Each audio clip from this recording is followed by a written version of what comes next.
talk golf. Let's see. Got a microphone here. Yep, there's another microphone.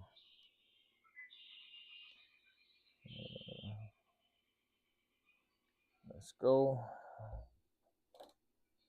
We live. Loading there. So we live there. We live there. And we live here. There we go. Everything is good. We can.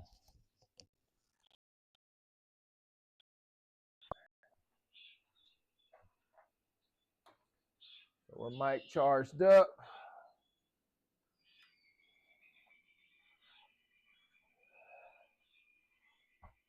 Man.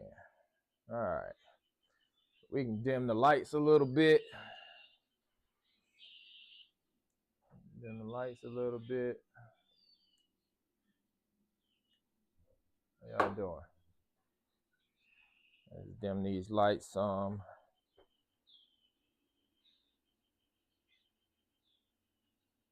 There we go. Lights are dimmed. Set up for right hand for viewership.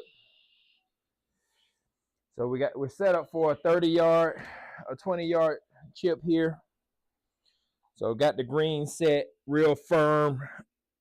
Playing in a tournament match on Thursday at a golf course that's golf course that's going to be real firm and real fast greens. And so I want to definitely spend some time working around the short game.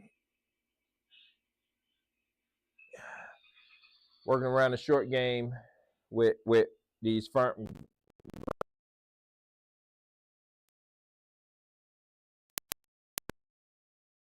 13 or 14 stamped at this golf course that we're playing on Thursday. Our golf course green speed generally runs about 8 or 9, 10 for tournaments. And so for some of my teammates, it's always a tough transitioning to greens faster than that. So hope you guys are doing pretty good. You guys are doing pretty good tonight.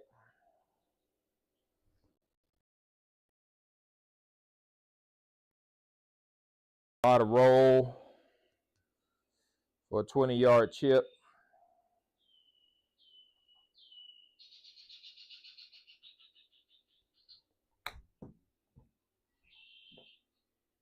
See?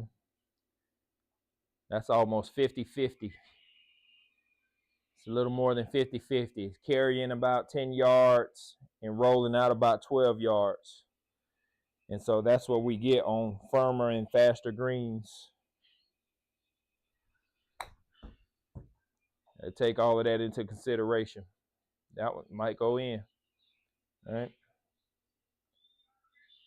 I actually roll right off the back of the green. No spin on that one.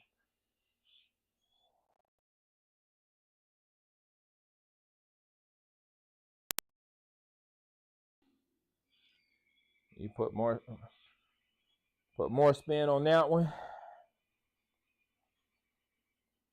But how y'all doing tonight? Where y'all from?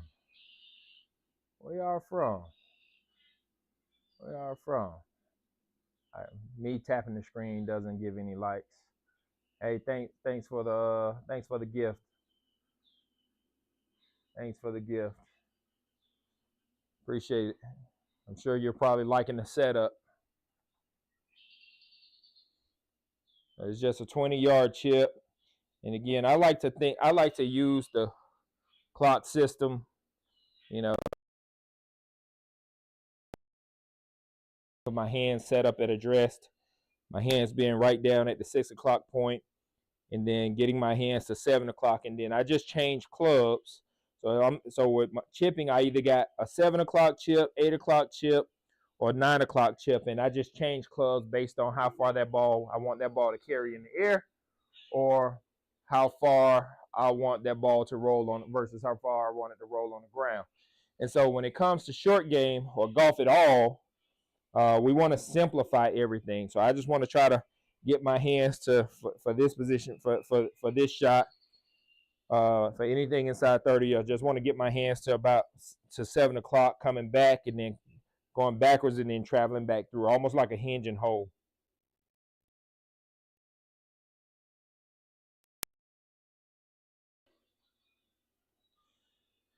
So I got the green set firm or hard.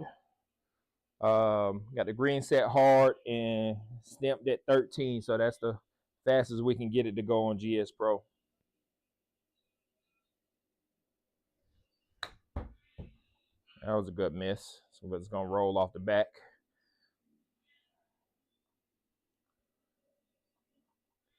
This is a 64-degree wedge. So what they're telling me, if the greens are this hard and this fast on Thursday, I'm going to have to open this 64 up around the greens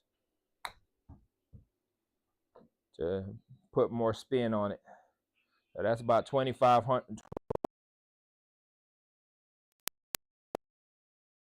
Just to get it to slow down a little bit. What up, CCD? Appreciate the gift, man. Appreciate the gift. That's the kind of stuff that the likes and the shares and the gifts, that's what keep our creators, our content creators and influencers coming back and give us more free info.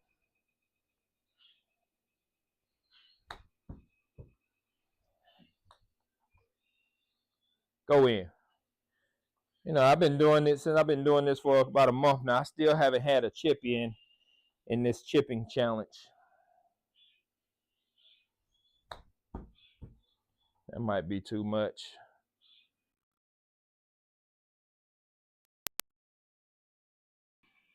But this is what chipping is going to be like, missing greens.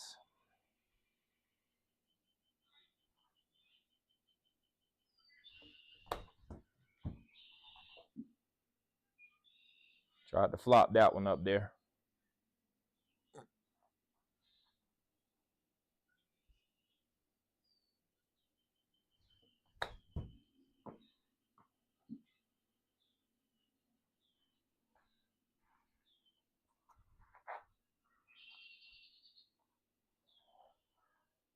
I'm gonna miss some greens on Thursday. I don't know how many, but I'm gonna miss some. If I could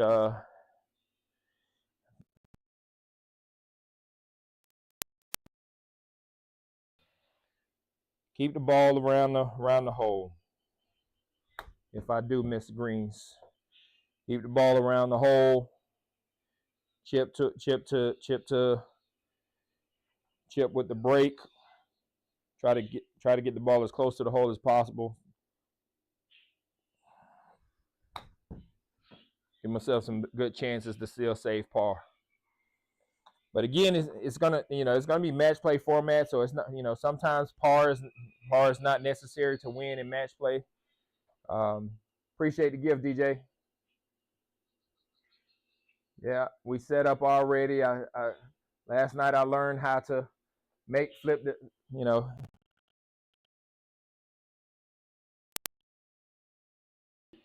instead of left-handed.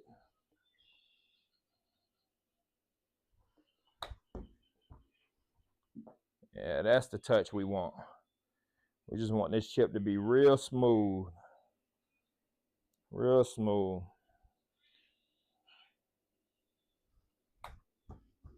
That's going to be short.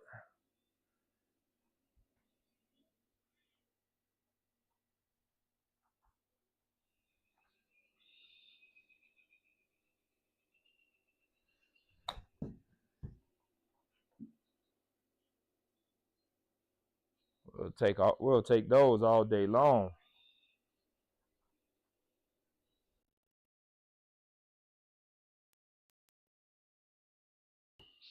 Good miss hit.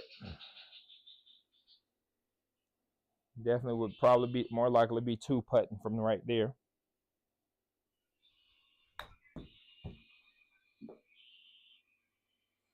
Probably that one too.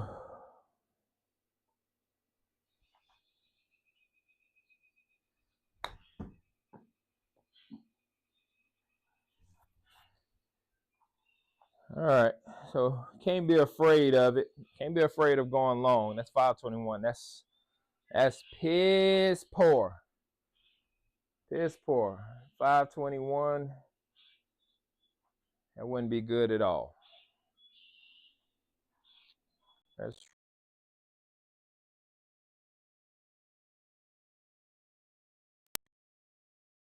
at all.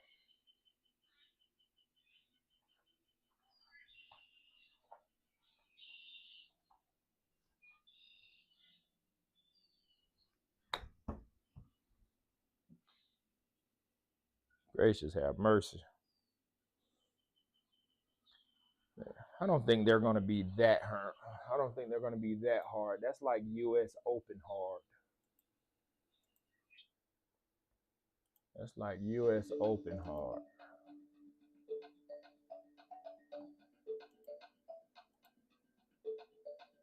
Let's go. Oh, crap.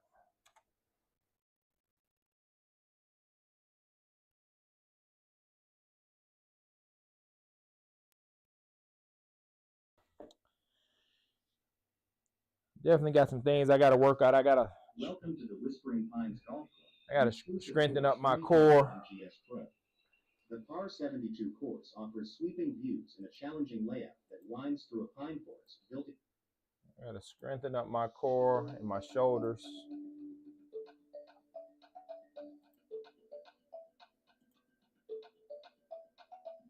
All right, core setup. Green firmness hard. Fairway firmness hard. Stem 13. There we go.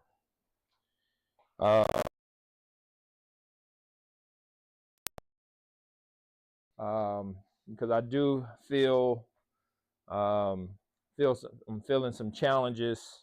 I can feel the challenges and the inconsistencies in my swing, especially around the greens and things of that nature.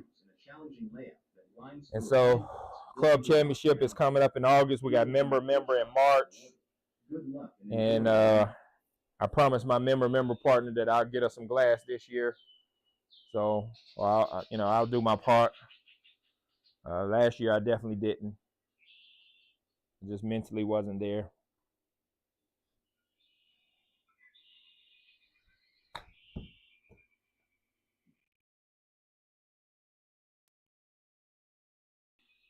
Firm, those greens will be firm. Much better.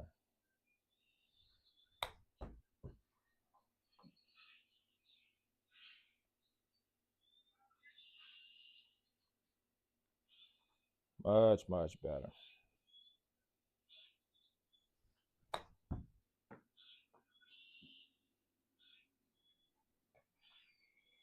Much, much better. But y'all saw my last score is 521 on firm and fast, on hard and fast greens. These are firm and fast. A big difference.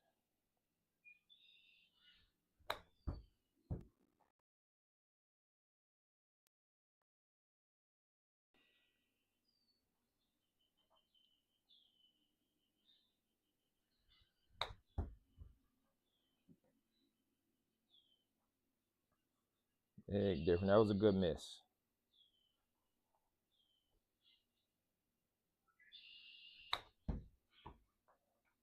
That's what we're looking for right there. We want to consistently be able to do that because I'm getting way too much hands in my swing and my chipping. We just want to get them shoulders going back and bring it back through. Get set, weight left.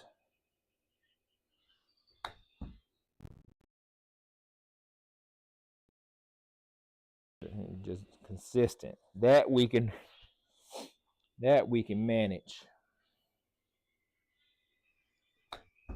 All right. Just getting the shoulders going back and through, back and through, back and through. Getting the shoulders going back and through. How y'all doing tonight? Appreciate the gift. Appreciate the gift. Who was that? That was Walker. Thanks, Walker. Shout out to Walker. Y'all shoot Walker a follow.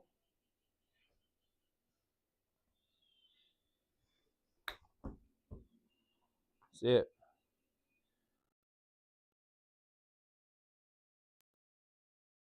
Get back to getting set up in the right position.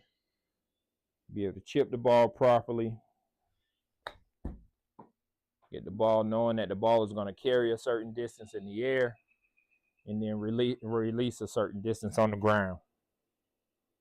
And we just want to trust and know those numbers.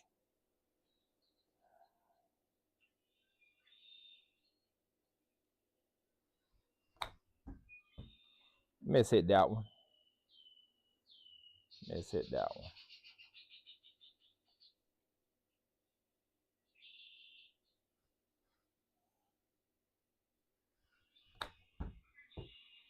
On that last one, I didn't preset my where the miss hit came from.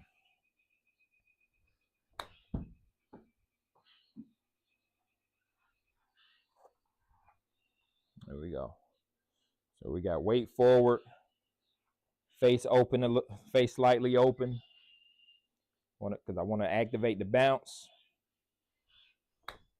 Get my hands going back and coming right back through, getting that golf club, that face of club, the glide right underneath the golf ball.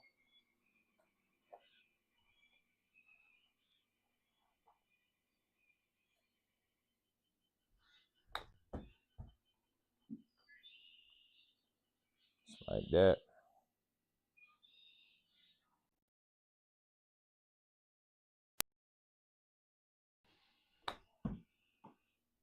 And he got some hands in that one. To muscle that one through the finish.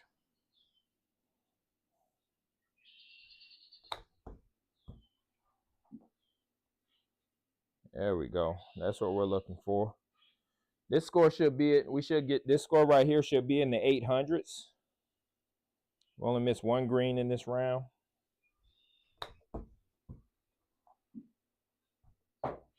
I kind of stepped on that one to make sure I didn't miss the green.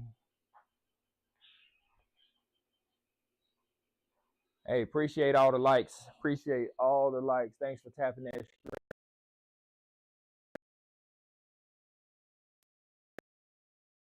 5 feet to the hole now, where it was back, where the other way it was 20 straight 20 paces to the hole.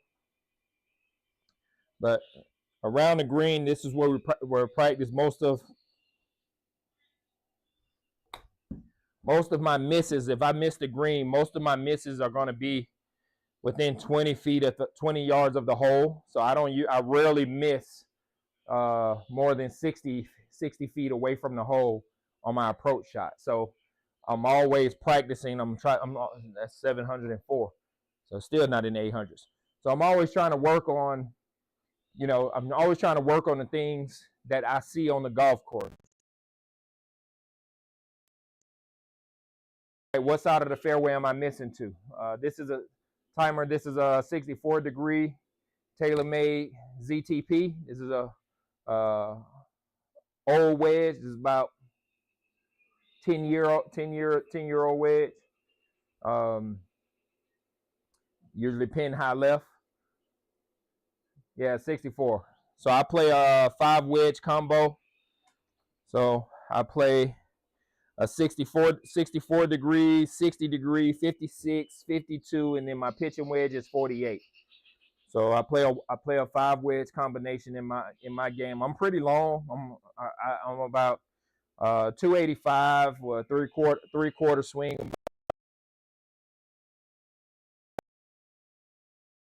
With a 3/4 swing, and that's usually just my fairway finder.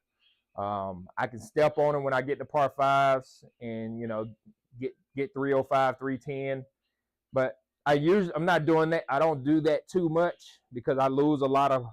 You still lose. You know, the bigger your swing is, the more control you lose on the face, and the bigger chances you have to have mishits. And so, I've learned to just try to just kind of keep a steady pace. Uh, Sweep under the ball. You get used to it if you get to a point in your game where you're a scratch handicap with your wedges, or inside 30 yards,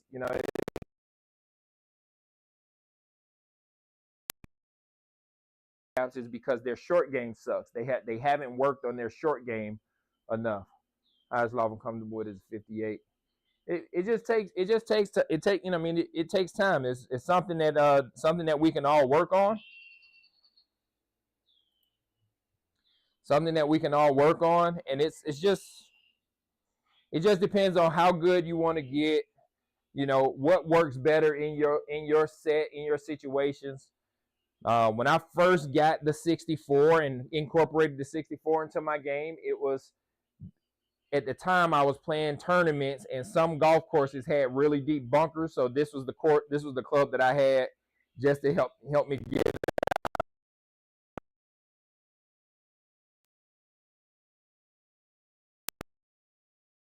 I rotated my 2-iron out of my bag, and rotated my 2-iron, my 3-iron out of my bag, and rotated a 4 hybrid in the 64 into my bag. So you just gotta, if the 58 is what works for you now, ride out with it. I just need you to know that 58 back and forth. I just need you to know that 58 back. I knew that was too much. I knew that was too much right out of the gate.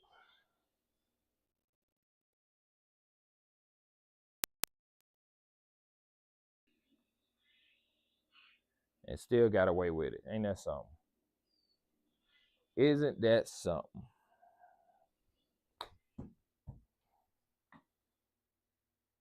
Settle down. That ball just not stopping back there. Let's see. Had to lead the live yesterday. Did you have to do push-ups? Yes, I definitely did 10 push-ups. I had to do those push-ups. I gave away 6 strokes in 3 holes. It was bad. Just set up my studio. Ended up going with the Mevo. Finished last year at a 13. Good job, man. Congratulations. Looking to get to a 7 by summer. Oh, you have a game plan to improve your game inside 100 yards. Now, I don't care what you're doing off the tee box, and if you're not solid, if you're not a scratch handicap if you're not trying to get to a scratch handicap from 25 yards and 50 yards, it don't matter. Does not matter. Your handicap may say a 7, but you'll play to a 9 or a 10. That's too much. I knew that was too much. Knew that was too much. Knew that was too much the whole time. Knew that was too much the whole time. Let's reset that.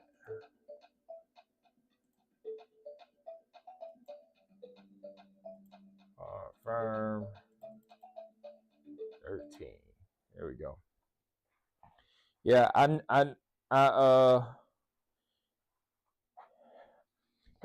don't know how many times, like, I'm gonna do a video on Arccos technology. Welcome to the Whispering Pines an exclusive course only found on GS Pro. Obviously, I'm not sponsored by them or anything like that. I'm not sponsored by Arccos, but I'm gonna do a video on how Arccos can help so many people improve their game. It's ridiculous. You spend $179 to get the sensors, and you might need the sensor clip, the receiver, or I just use my Apple Watch, but that information, that technology is impressive.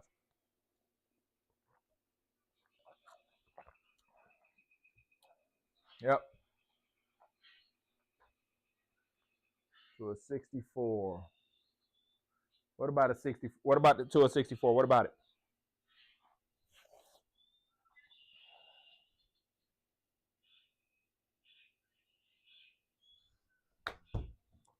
Good blade, Abner. That sucks.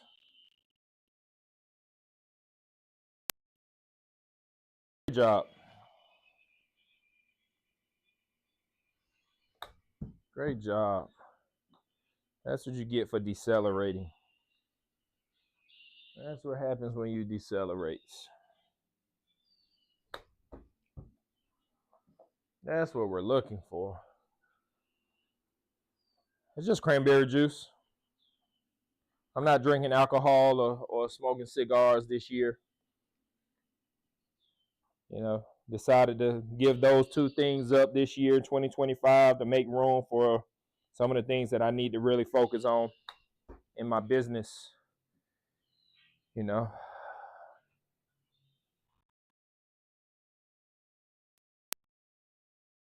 it's never worked for me to add on things like say I want to let's say I want to achieve a certain goal or achieve some goals, so I'm adding on these things that require me doing more things or more effort, but I'm not taking anything out. I'm not replacing those things with other things, right? I'm not replacing better habits with bad habits. And so I decided to give up those two leisure bad habits and replace those with better habits. So those days and those times when I would usually just come in here, sit down, enjoy me a drink or a cigar, or go up to the clubhouse, I come in here and put in some work, or I go upstairs in my office and do some studying. And so I instead of just adding more stuff on, I can't keep doing the same old stuff, trying to add more stuff on, thinking that I'm going to get the results that I'm going to get. That has never worked for me in the past. Now, it doesn't always make people around me feel better when I'm giving up stuff like that, because those part of those things are the things that they, part is associated to the time that they usually spend with me. But it's okay. It's okay. Hey, appreciate all the likes, Timer.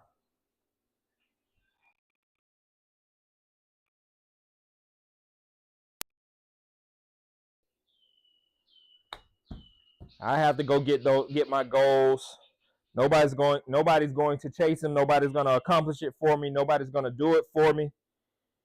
Same thing for you. And so the people that enjoy the time spending time with us in those leisure times that take away from our goals and our progress, they don't necessarily understand the sacrifice that you have to make in order for you to get the things that you want. And that's okay. It's not for them to understand. It's not their goals. They're not always going to support you. In their minds, you're taking away time from them. You're taking away you spending time from them and the things that they enjoy doing with you. And so they're not necessarily going to support that journey. So you got to be mentally tough enough, strong enough to abstain and stay focused.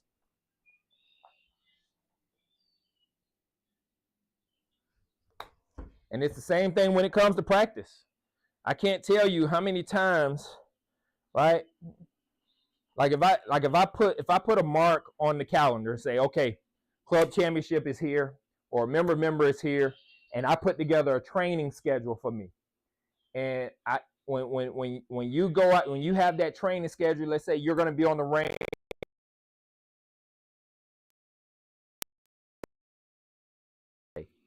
but you're on the range, and your buddies pull up in the golf cart and they say, hey man, we're getting ready to go play a quick 9. Come on. You got to be mentally tough enough and committed to your goals and the process that you're strong enough to say, nah, I'm working my plan. This is my practice session. I'll catch y'all on Saturday. I'll catch y'all on Sunday.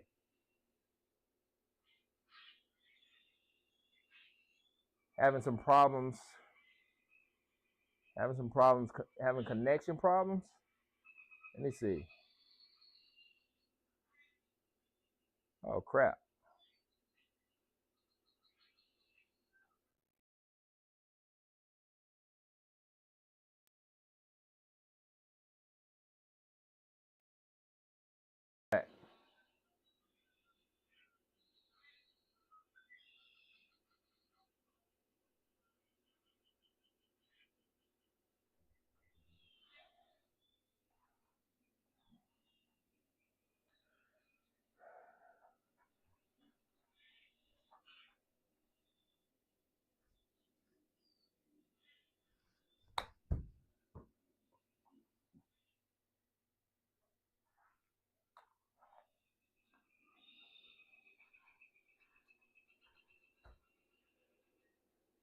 Hey, timer.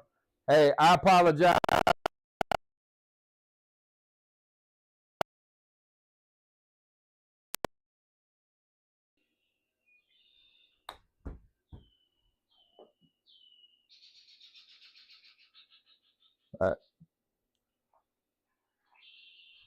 So hopefully everybody should be able to connection should be going very smooth.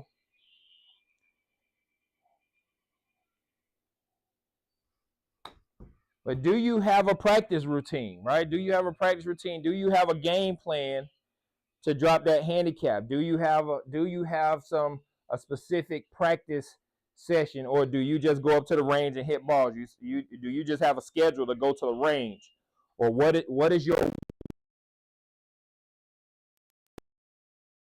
workout regimen?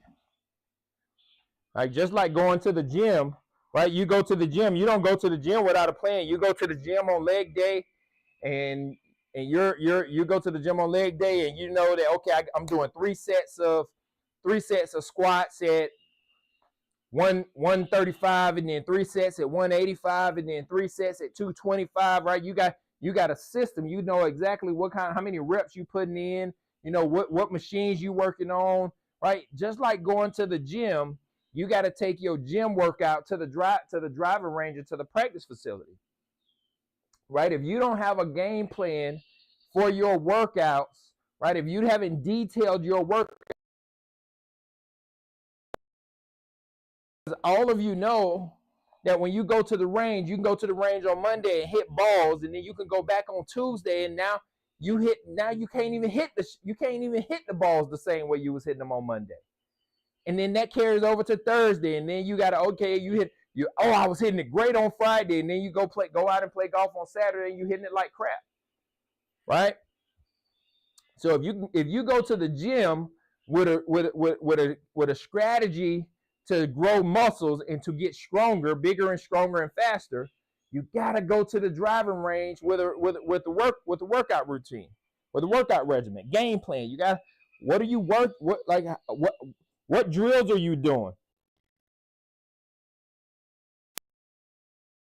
What's the execution rate of those drills? All right, how many reps are you doing? I researched some drills for putting and to help promote in and out club path. You want an in and out club path on putting, or you talking about in and out path on the range with ball striking?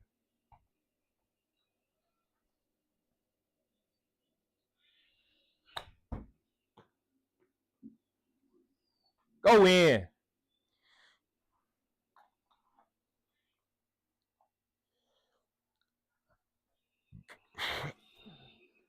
I'm gonna share this with you guys, right? You got right here, 20-yard chip shot. It's impressive how many people go to the range and work on everything from 100 yards to 150 yards to they driver, they 3-wood. They hit all of the clubs in their bag. But from 20 yards, can't hit this shot consistently. Past season, I had an over-the-top swing. I have a tendency to open my face of the putter. Oh, yeah, you definitely need some putting drills to work on just keeping that putter face square at impact. But think about this. And this dawned on me after I had my back surgery, because I was just like most people. Like, I would go to the range and I hit 9-iron, I hit 6-iron, I hit 3-wood, work my way up the driver. But the reality was, why am I working on my driver swing, on my 3-iron swing, on my 3-wood swing, on my 9-iron swing, if from 20 yards I can't get this ball to start on the same line consistently? I can't get this ball to land in the same area consistently. If I can't get this ball to do what I want it to do from 20 yards, why am I putting in so much back-breaking work trying to achieve that from 150 yards? Why not get really, really good from 20 yards and then move 50 yards, right? This is what I'm talking about, trusting the process. Trust the process. Implement a game plan, fall in love with the journey, not the outcome, not the results. Fall in love with the journey, right? The journey. What's the journey? The journey is, I understand that I can make a lot more swings, right? I can make a lot more swings from 20 yards away and not be tired. And I can sit here and hit 1,000 of these chip shots focusing on you want your charger back? Because it is not charging my laptop, my iPad. My iPad is done. It's trashed. I need a new one. It's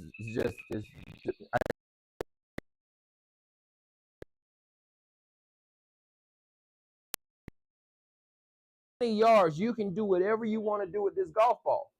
What happens is that transitions to 30 and 40 yards, right? More than likely, there will be room to recover outside of a 100-yard shot. Dial in closest range. Absolutely. But this is what I'm saying. Understand this. Your swing, when you set up for your golf swing, 2 things has to happen. Every move you make, every shot you make, your hands in the club has to always travel here.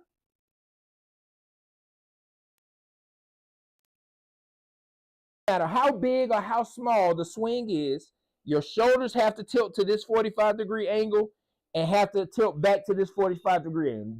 Back here, right? And as the bigger you swing, the bigger your shoulder will tilt, the bigger your hands will travel, right? But in every swing you make, every single swing you make, the hands will always have to travel back to this point and have to travel through to this point.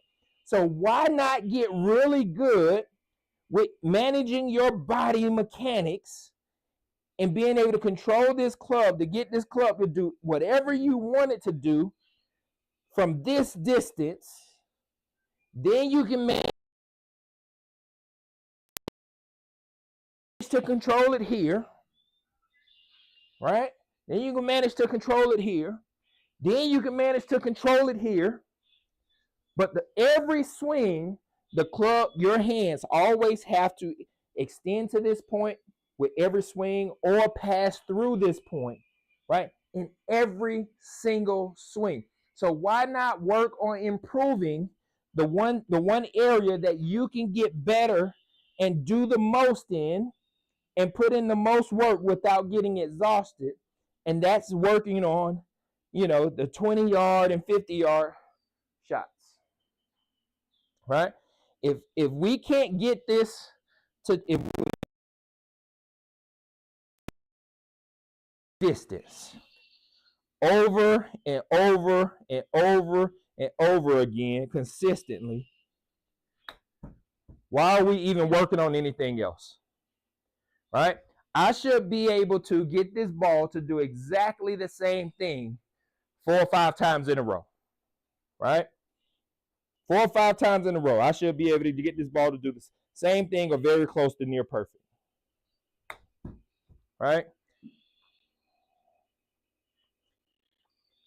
Right? If we can't do that, if we can't get this ball to go where we want it to go 3 or 4 times in a row, right?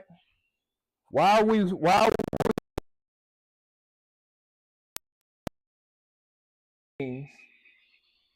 that everybody else is doing, when we know if we do what everybody else is doing and what everybody else has been doing, you're going to be a 20 handicap for the next 20 years, or you're going to be a 10 handicap for the next 10 years or 15 years, or the rest of your life, whatever it is, right? And people wonder why they've been playing golf for 20 years and they've always been a 15 handicap, right? They can't get any lower than that.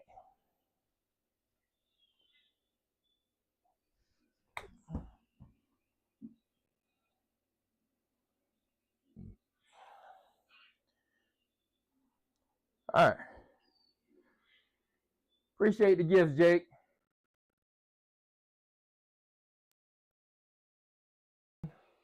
What do you mean? Appreciate the gifts. Y'all follow all my gifters, man. Shoot them a follow. So let's see if we can get 3 of these shots to be consistent.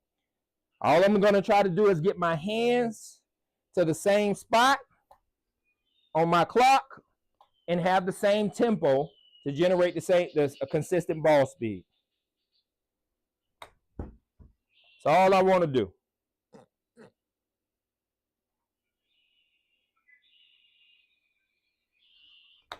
Get my hands to 8 o'clock. I bladed that one. That's going to go way too far.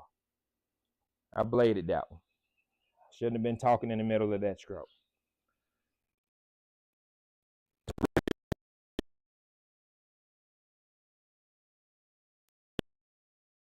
Purpose. You ever use GS Pro Practice Facility to work on your short game? That's what I'm using right now. I'm using GS Pro Practice Facility. I'm using the challenge feature. Timer. I'm in Orange Park, Florida, right outside Jacksonville.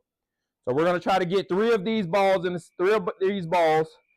identically in the same area, same distance. We're just gonna try to generate the same ball speed and same tempo. I want to get my hands back to 8 o'clock and back from 8 o'clock to 5 o'clock, from 8 o'clock to 4 o'clock in this swing.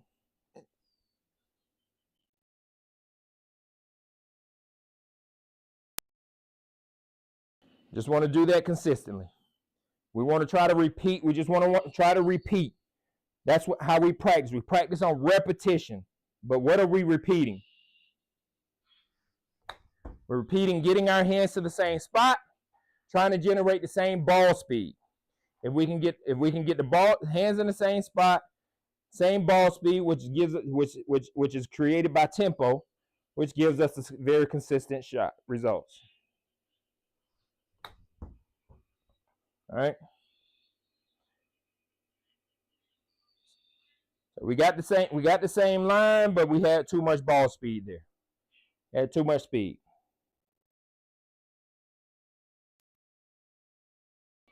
There we go. We want to be around 21, 22 of ball speed.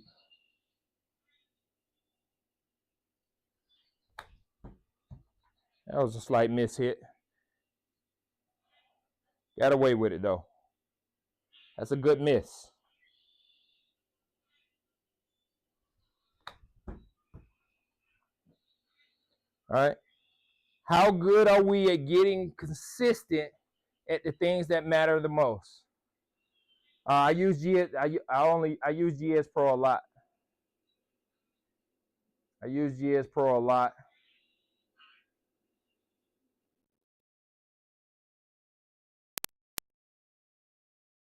Well, 7 to 8 months to play. I hope you working on getting yourself a simulator. If you're trying to get real good.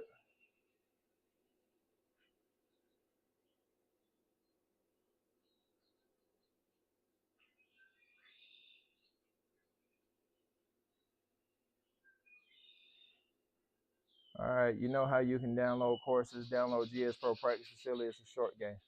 Okay, all right. I haven't downloaded the GS Pro Practice Facility. I'll download it as a course. I don't think I've downloaded that. So we're trying.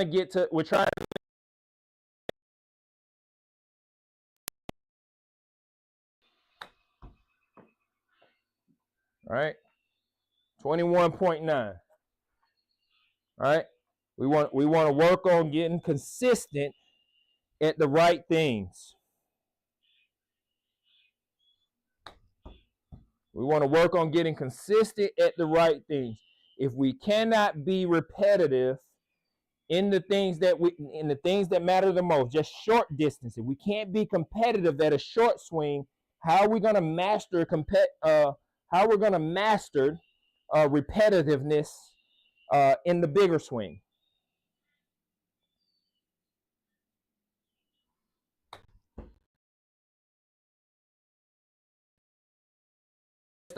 Just under 20 then on, but that was 3 consistent swings and shots. What's the screen at the top right? That's one of my other projectors. I don't even have anything on it right now. Usually I'll have if I'm logged in on a Zoom with somebody else, like if we was like, let's say if we were doing an online match or something like that, or we were on a Zoom meeting at the same time we was doing this and you was on your sim, that's what'll be up on that screen for me. You would be up on that screen. The other one I usually have Sports Center or a movie going up there.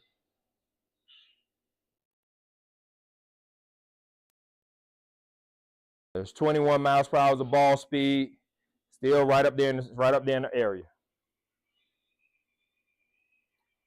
If we can't get good from 20 yards, you should not be practicing from 150 yards. Oh, miss hit. Nobody's good enough to talk at the same time that they're swinging.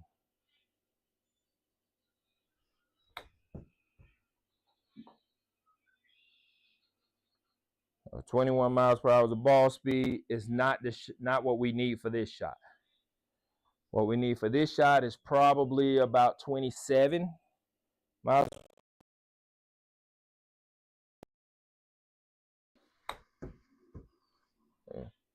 I got to get my hands moving a little, get my hands on my shoulders rotating, rocking a little faster.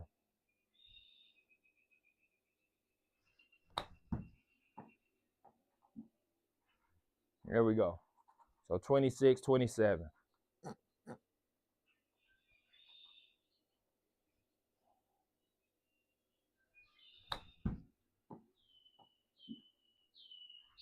All right. If we can't do what we need to do at a short distance, that's actually smart. Might steal that for when I get a sim.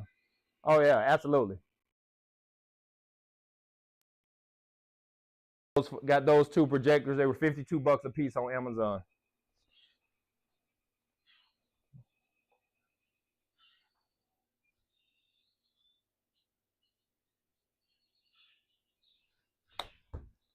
Need about 27.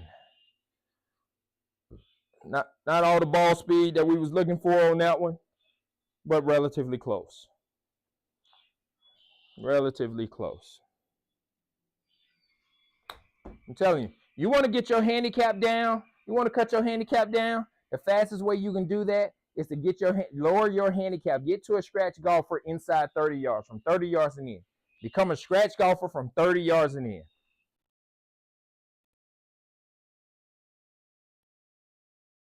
Team balls with you, or 9 balls. Take 9 balls with you to practice. If those 9 balls from 30 feet, if you can't get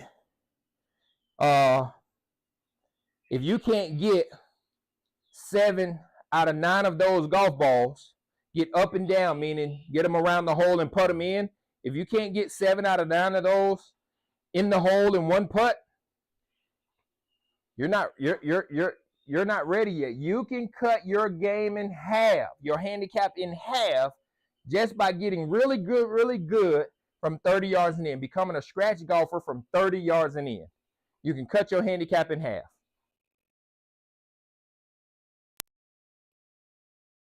What your handicap is now, if you're a scratch golfer, you get to be a scratch golfer from inside 30 yards. 30 yards around the hole, you'll shave a minimum of 7 shots off of whatever your scores are. If you're in the teens, you'll cut 10 off your score right out of the gate. I try to explain this to my friends. They don't get it. They don't get it.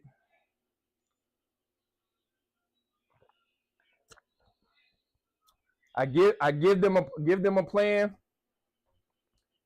Operation 36 to an extent.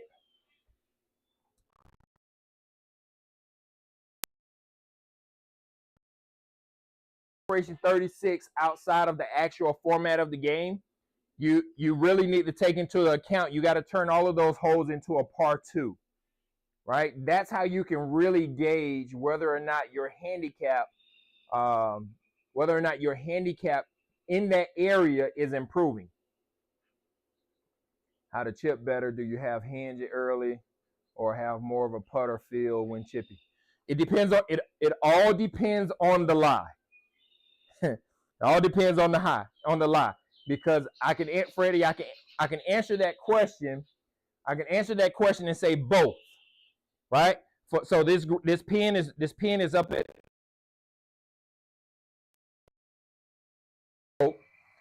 with it being more at the front, I need to generate more loft, right? More loft and more speed early, because I need to get this ball up in the air. So this on this type of shot. On this type of shot, I want to hinge early and get my I want to hinge and hold early and get it going. On the longer ones, I want to have hit that one more like a putting stroke. So I'm still gonna get all of my weight on my left side. I want to get this. I want to open this face up more. So this is a 64. I want to open it up to more of a 65, 66, and I want to get my hinge going real.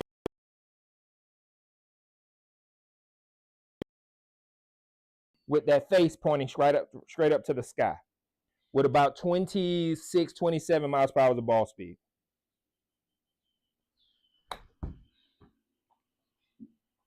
Just like that. See if we can do it again. All right, because again, short game, we gotta practice being able to do the same thing over and over and over again. It's not about getting lucky or being able to do something once. It's about being able to repeat what we're trying to do.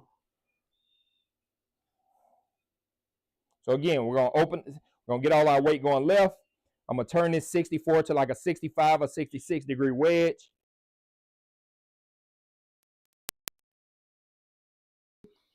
I want to try to generate about 26, 27 miles per hour of the ball speed. What does that mean? That means in order for me to do that in my tempo, I need to get my hands to about the 8 o'clock position in my setup, and I'm going to cut across this ball, because I want to hit most of my chips with more of a cut spin than a draw spin.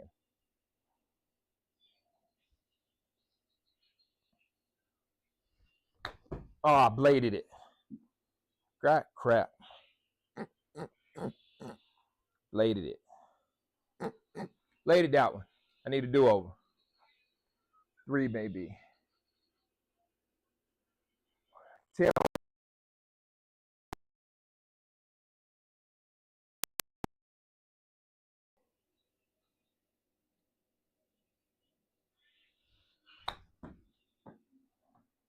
There's one.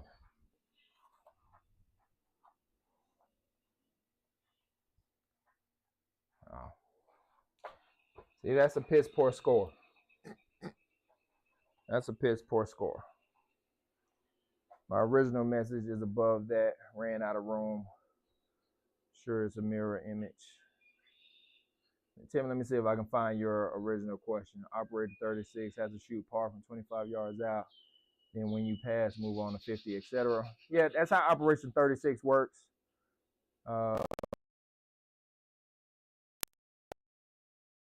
What I would suggest about Operation 36, when you go out by yourself. You don't want par. See, Operation 36 regulates par from 25 yards. So it's 25 yards. You have 4 shots to get the ball from 25 yards to the bottom of the cup.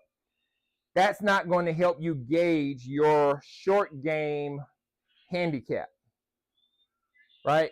what you want to do is you want to regulate count your scores. So their chip is 1, and you need to 1 putt. That's par. So from 20, so in Operation 36, par is you want to work on par being just 2 strokes.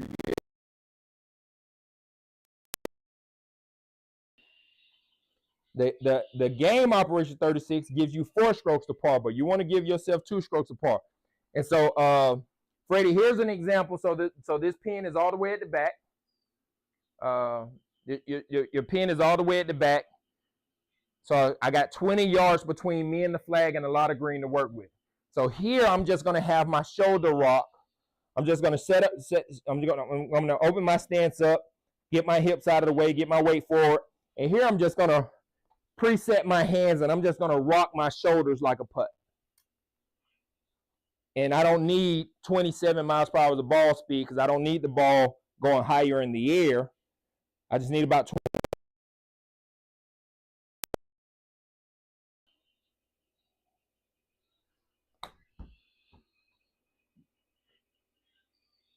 See, 23 was too much. I need to dial my tempo back some.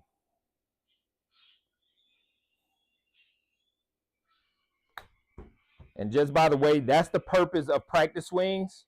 The purpose of practice swings is to help you find the tempo. It's to help you find the tempo that you're looking for. Tim, I still didn't find you. Was your original message about the Op 36, or I didn't find? I tried to scroll back and look at your original message.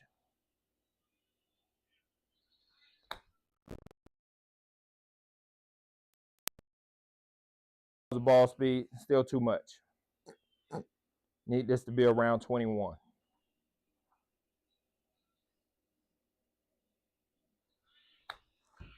But as you can see, there's a lot of face control.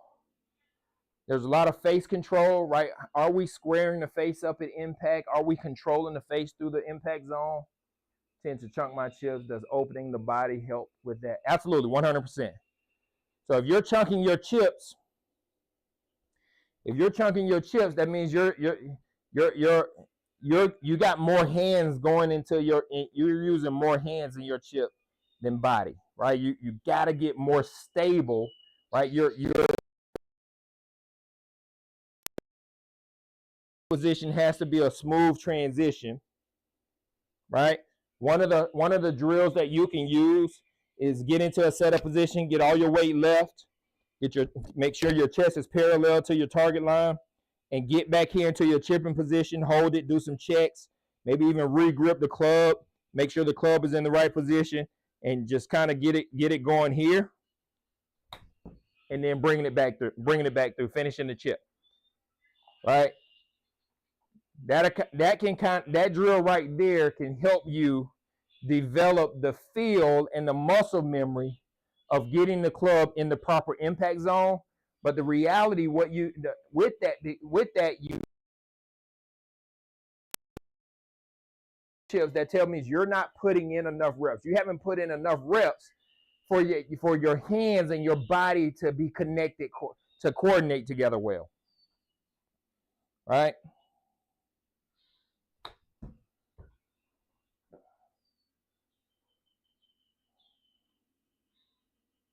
Right, your hands and your arms and your body, all of it has to coordinate well together to help you create the right tempo and to make sure the club head is returning back to its original position.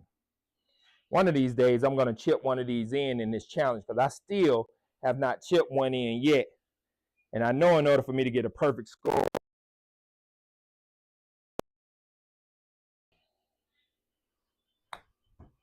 that was a miss. One of the things I love about fast greens, though, you can miss it and still get the ball around the hole.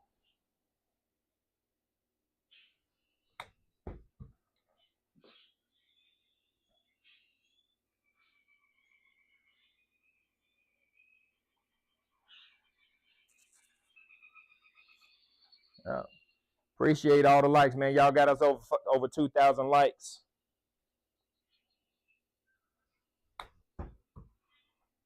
Oh, I didn't put it in the box. Machine didn't say ready.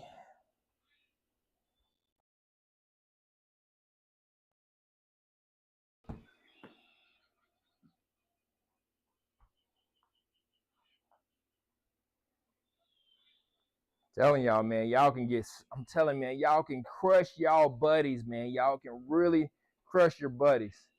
Yeah, I'm right-handed. Showing me as a lefty.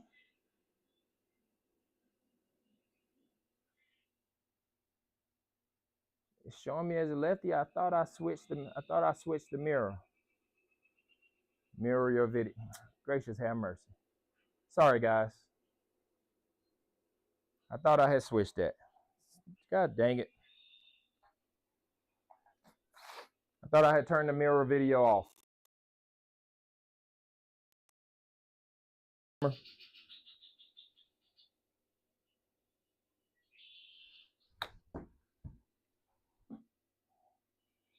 One of these are going to go in the hole at some point. And I'm going to get a chance to see how it affects my score on here.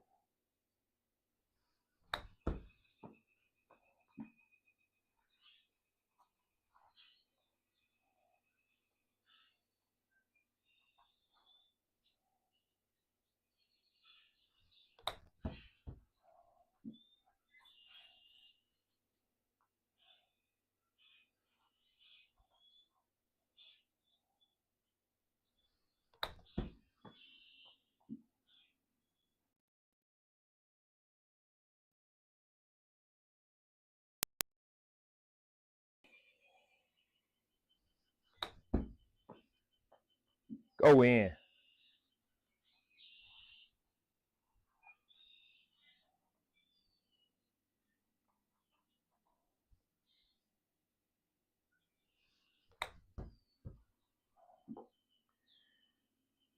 And just so y'all know, I have no idea what I'm talking about. I'm just another weekend hacker, just so you know.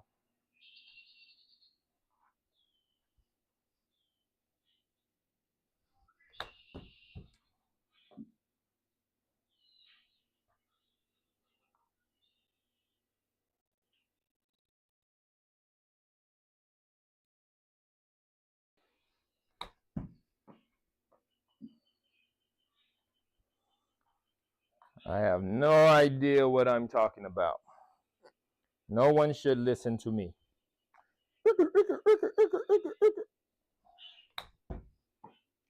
Go in. No one should listen to me. I know not what I say.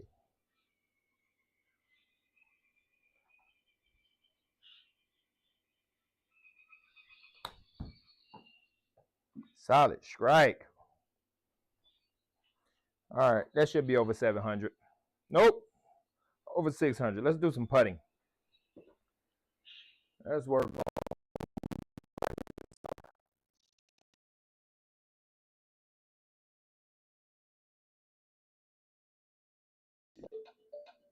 Firm these greens up.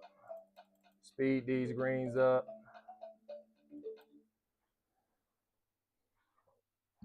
Let's work on some putting. Work on some putting. Hey, appreciate all the love, man. Appreciate all the love. Let's work on some putting. Hey, man, I appreciate that, CCD. I love it.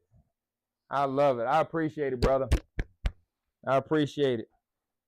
We got to keep getting this in. We got to keep all of us. This is a team effort. We're all weekend golfers together, and we want to get the right information out to a lot of people.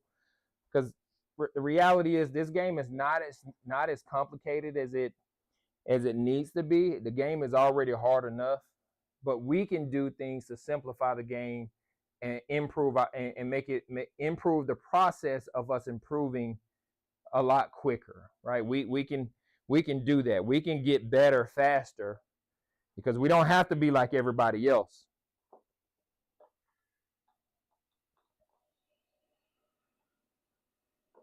So this is a 10-foot putting challenge here. Highest score I can receive here. There's, again, 20 putts.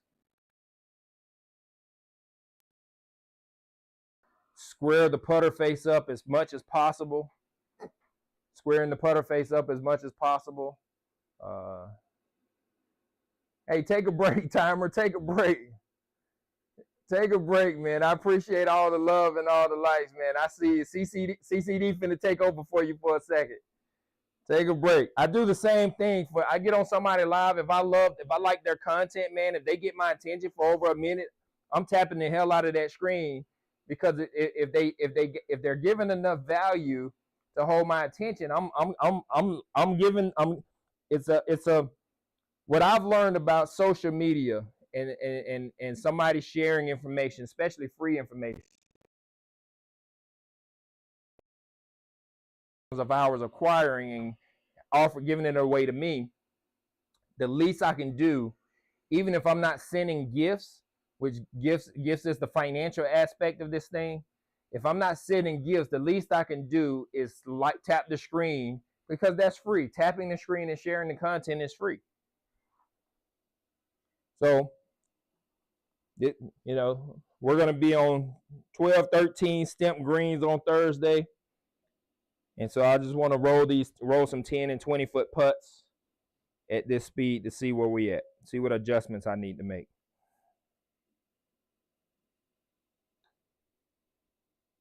Now, I put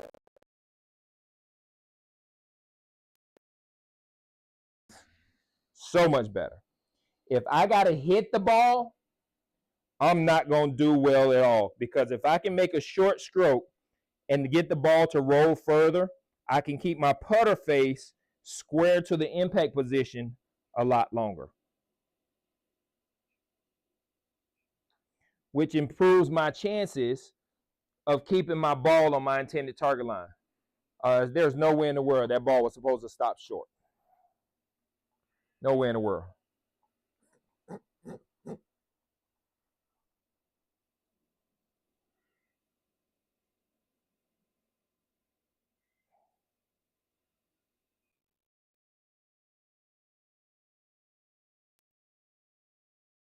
And that one almost stopped short.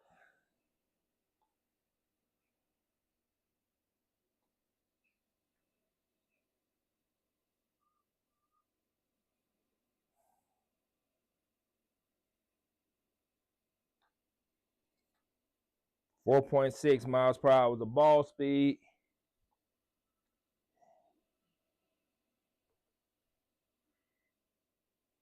You just want to get the face square through the impact position.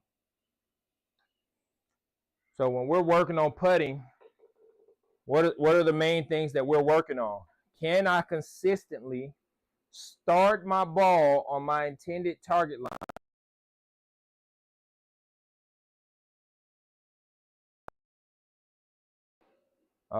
Can we consistently start our ball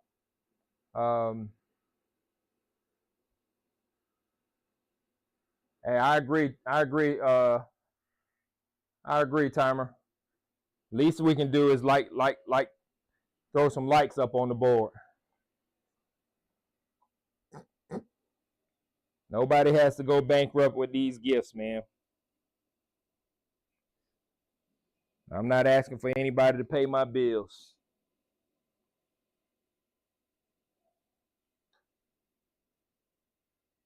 But when it comes to putting, when we're practicing putting, the only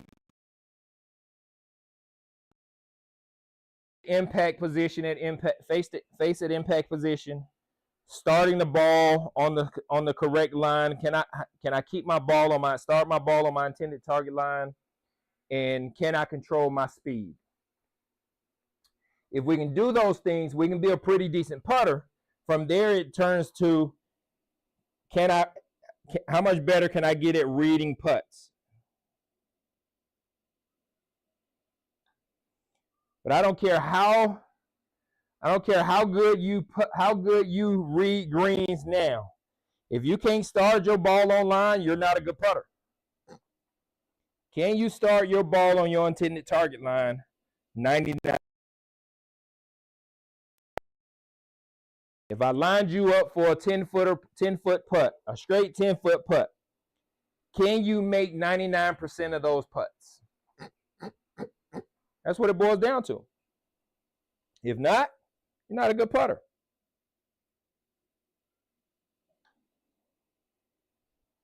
If not, you're not a good putter. And your game is suffering as a result of it. You can blame it on whatever you want to blame it on. But the reason you're a 15 handicap, 20 handicap, or still a 10 handicap, or whatever your handicap is because your game inside 30 yards, from 30 yards out, it takes you more strokes to 30 yards out. That's why your game sucks.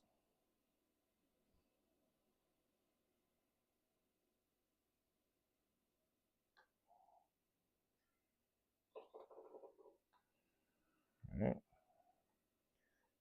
So this is a drill that I do when you, and some of you that's been here for a while have seen me do it. That when I'm practicing putting, I practice with both. I practice both left and right-handed only. All right. Can I square the putter face up with just one hand?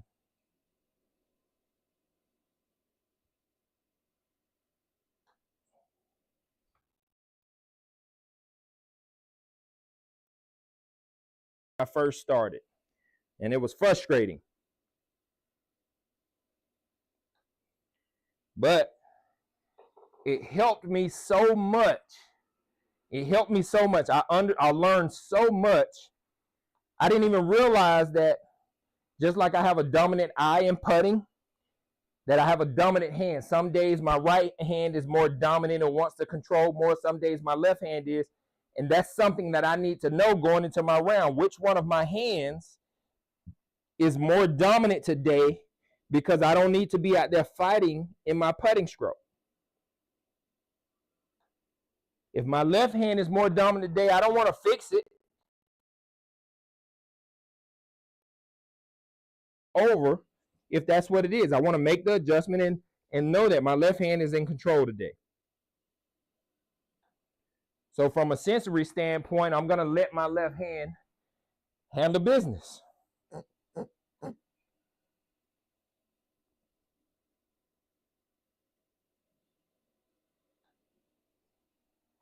Yeah. Look at that. What's that? 5 or 6 of those one-handed right hand in a row.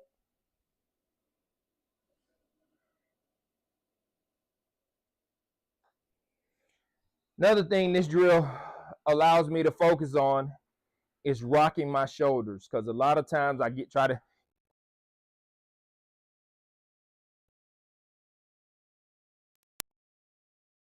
That's when I start missing a bunch of putts inside 10 feet.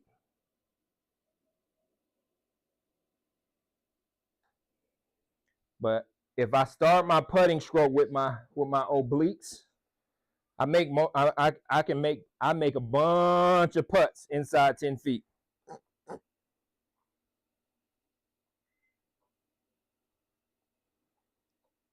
And you will too. What do I mean starting to putt with my obliques? I activate my obliques before I start my motion.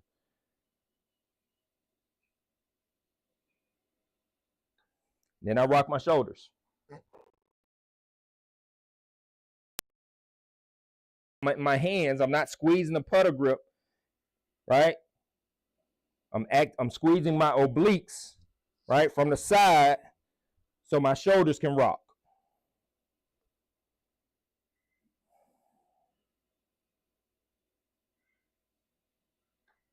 Right?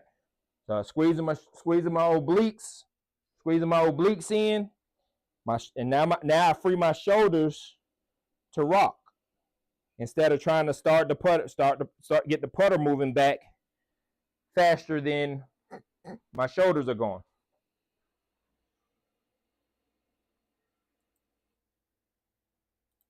So let's check out, let's roll some 20.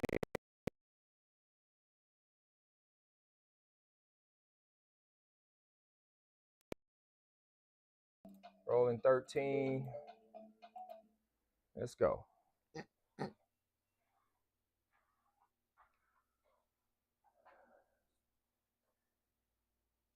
Scotty Cameron X5 Phantom X5S.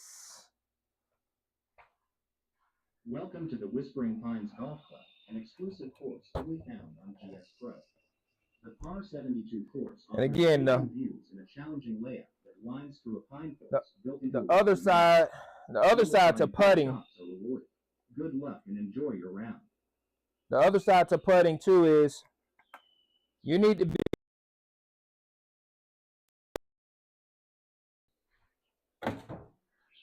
Are you an exhaling hole putter, or you're inhaling a hole putter? Or are you not even aware that you're breathing in the process of you making a putting stroke? Right? That's something that you got to consider, right? Because in the process of you inhaling and exhaling, what's happening is your diaphragm is taking in and releasing air, and at the same time, your putter, it's forcing your arms away from your body and into your body in the middle of your stroke. So you get all of these zigzaggly lines going in your putter. So the center of your putter face has all of this movement.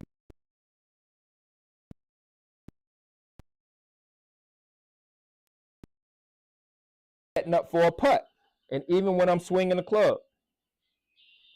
And so I want to exhale, I want to inhale while I'm going through my process, not even making practice strokes. I don't make a lot of practice strokes because I use the space in between my feet to determine the distance on how far I want this ball to travel. So if this putt is gonna be a 9-foot putt, I'm gonna have about 3 inches of space in between my feet. If it's gonna be 15, 16 feet or 18 feet, I'm gonna have about 2 putter widths, which is about 6 inches of space in between my feet. Travel back to my back foot, and that's how I use the spacing in between my feet to control distance.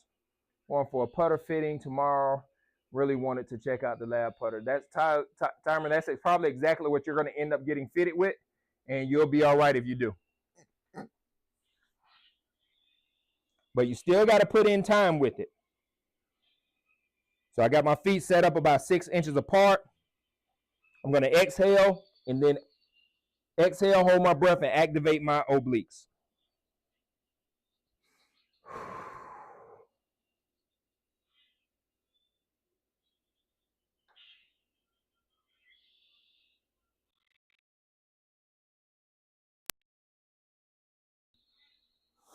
That thing took off like a rocket ship.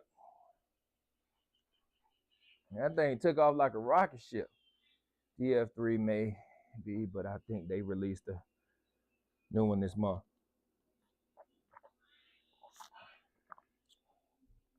Yeah, I've held off on the lab putters because I prefer a steel face putter. I don't like a plastic or rubbery face, or even just an insert. But they got one now that has the metal face on it, and so I might check that out.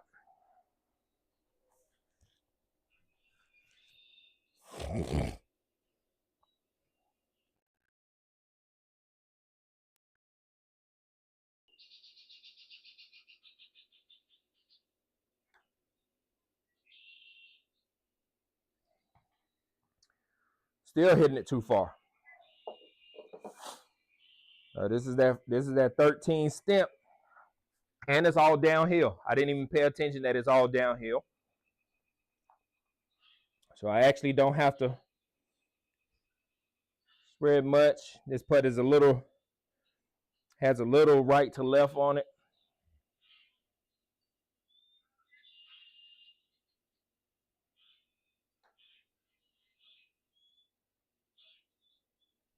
It's about a cup out to the right.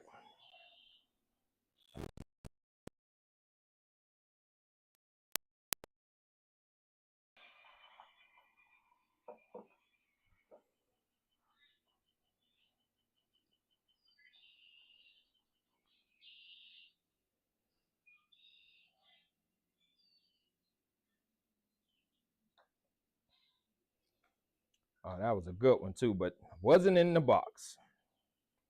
It's too far forward.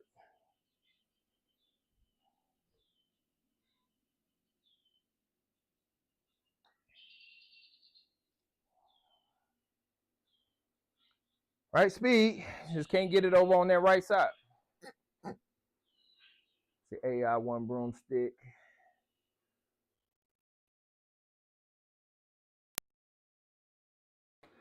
That was I sampled one, and that was my take. The distance control, the feel just didn't, for me, the feel just didn't travel through the putter and transfer to my hands as well as I would have liked it to, and so that's why I didn't make the change.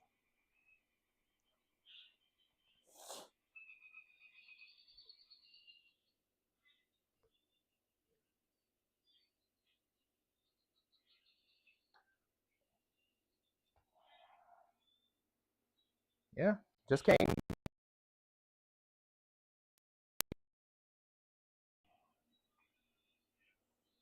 get this ball over on the right side of the hole. Let's do this. Let's just do that. Instead of trying to make the adjustment on the mat, let's just do that. Every putt is a straight putt.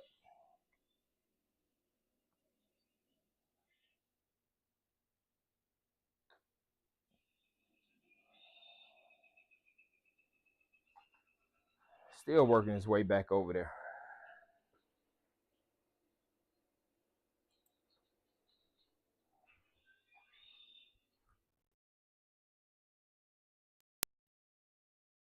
.5 degrees close on that last putt.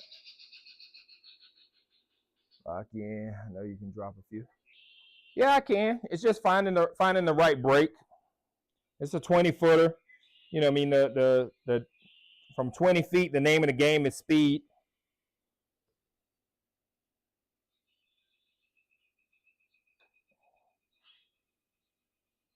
Name of the game is speed. See? You pick the right line.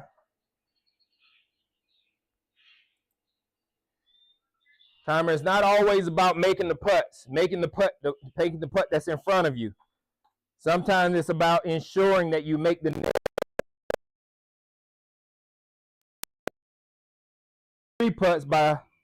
you avoid 3 putts by putting yourself in position. Right? The difference between a scratch golfer and a 10 handicap golfer is a scratch golfer knows when to play defense and when to play offense in their game. Right? And hell, I would even say the difference between a scratch golfer and a 0 handicap golfer is a scratch golfer knows when to play offense and defense in their game versus a scratch golfer is always on attack mode. It's trying to do everything right.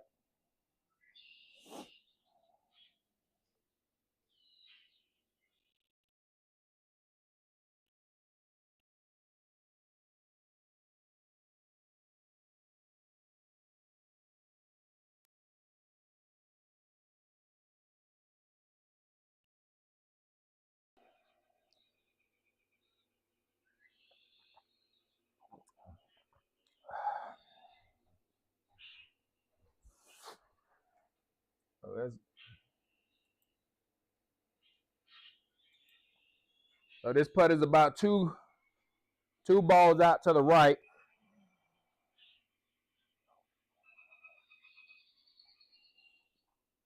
And again, 20-footers, we want to give ourselves a chance. But if they don't go in, we want tap-ins for that net.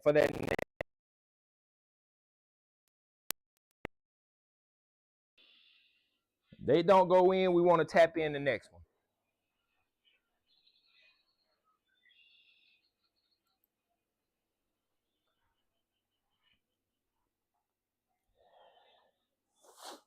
Yeah.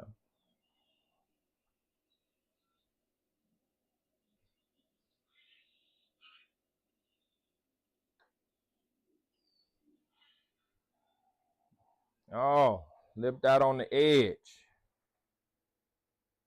Oh, they switched it up on me. How dare they?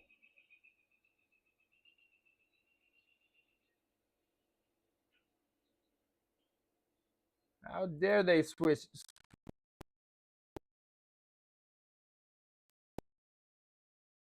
How dare they? Robert Trent Jones course up here. And the back nine greens can be deadly. It's from a drop. Nice. What up, Ricky? Long time, man. Thanks for the gift. Just jumped in and took the number 2 gift spot just like that. You the man. Especially when they double cut the double. Man, I haven't played a Robert Trent Jones course in a while.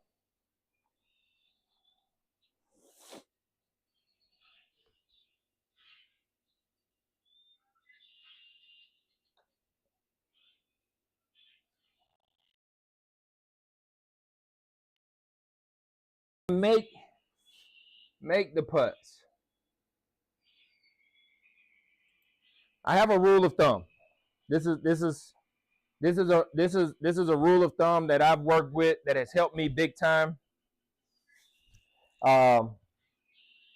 Anything inside 15 feet, I'm trying to make it. If it's outside 15 feet, I don't care if it's 16 feet. My job is to start the ball on line with good speed, with a good read, but make sure that I don't 3-putt.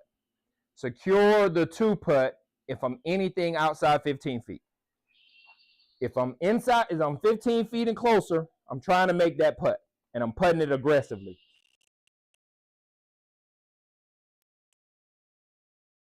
I'm lagging it up there, picking a good line, trying to, if I miss it, I want to miss it on the correct side.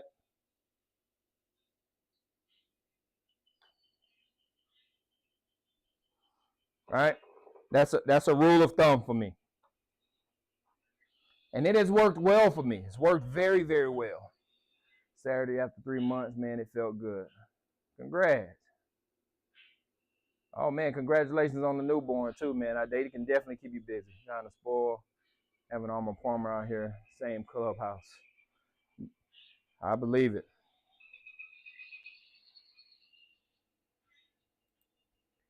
But getting better does not.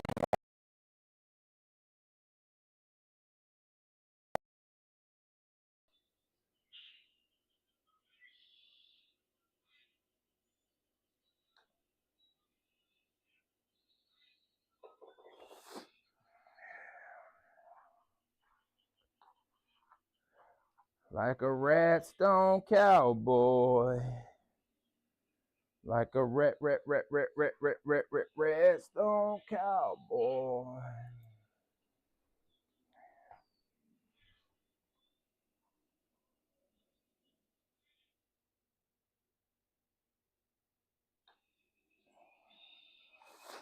Outside 15 feet, we just want to get them close. If they go in by the hole, great. Like Tony the Tiger says, great.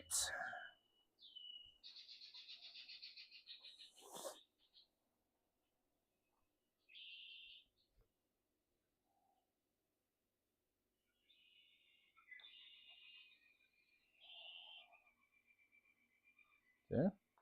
Not all great putts go in, man.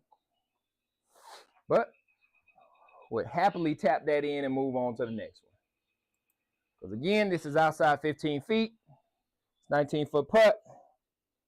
And again, we want to start, pick a good line, give it good speed.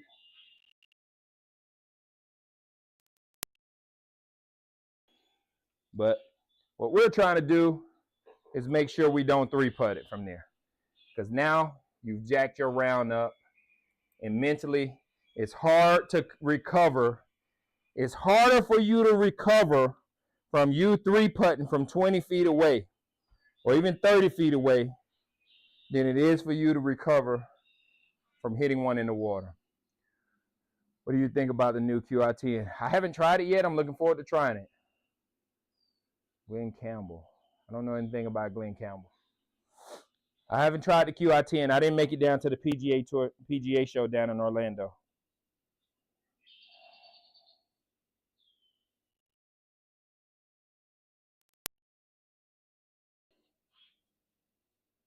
Another lip out.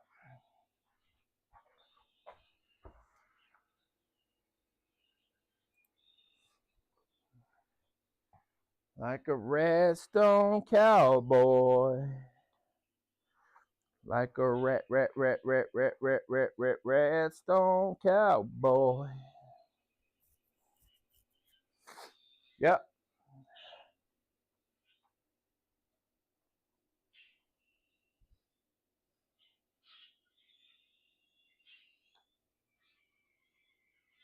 That one's in.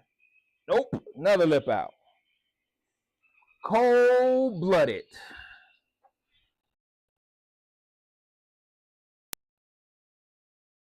Cold-blooded. Sing Rhinestone Cowboy. Oh, I didn't know that's who sung that song.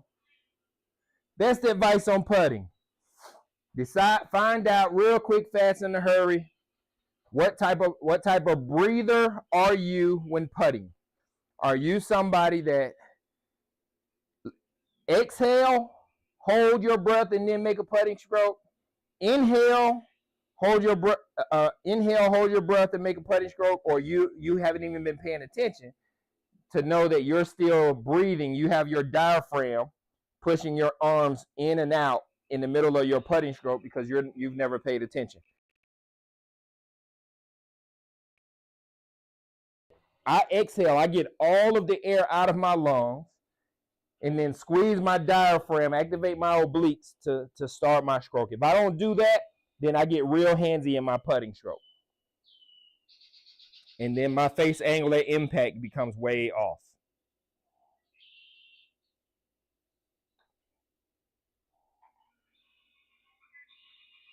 See, I actually thought I was going to make that putt because I was 0.1 degrees open at impact with that putt. So that was actually a great putt. Just had a little too much speed to finish the break off. In the process of you making the stroke,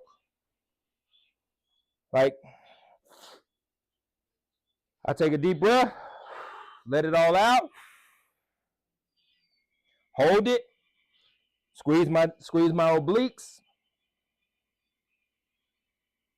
which makes it very easy for me to rock my shoulders and my hand stays out of the putt. And then bam, put a good roll on it. Put a good roll on it. We got we're gonna play. Let's take a look at this GS Pro practice facility.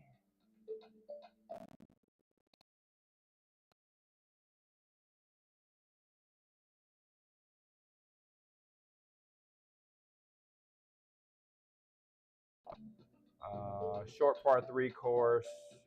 How long are these holes? Perfect. If I can even make that shorter, I'll make it shorter. So, Gimmy's inside 2 feet. We'll go 4. Course setup, we want to speed the stimp up. 13. Want to firm the greens up, firm the fairways up.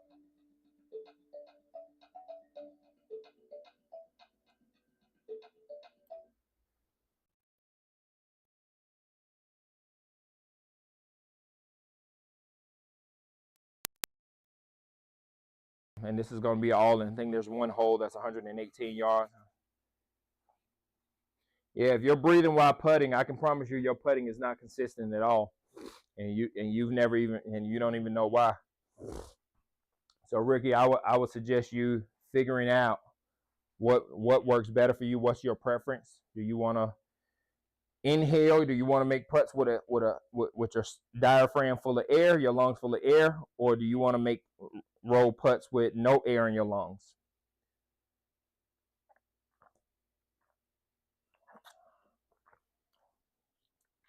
Me personally,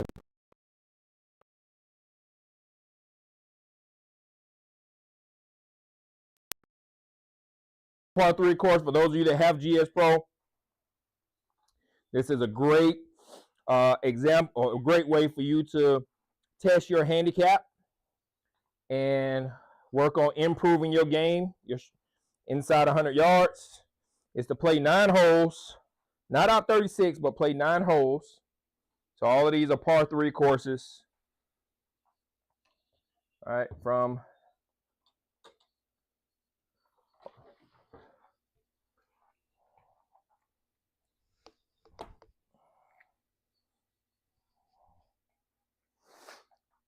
eight yards below.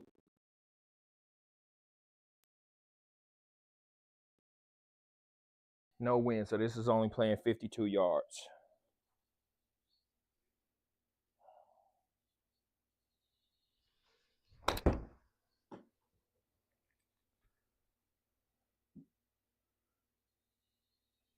Almost got an automatic. Almost got an automatic. Now y'all get to see how much I suck, because now y'all get to see me play 9 holes. I played TaylorMade's. TaylorMade's the only club I played for 10 years. I've tried Titleist, I've tried Pings, I've tried Nikes. Nike was the only other longer. I played the Nike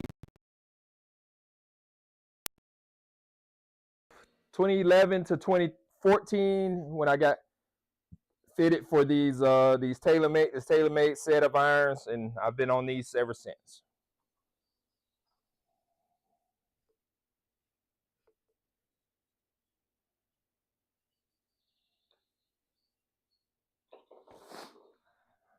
All right.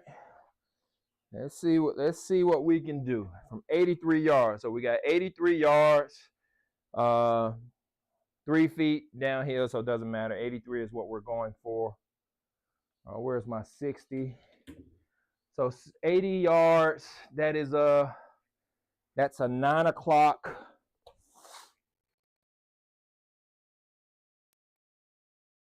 These are firm greens, hard stemp. So again, I want more spin on the ball. I want this ball a little forward of my stance, and I'm actually gonna set up more square. At square, it should get to 80.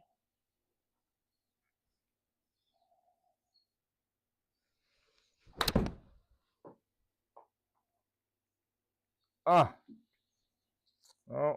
I was hoping that I would have got lucky, because I definitely missed it. Whew. 16. So here we go. Can we get up and down, save a par?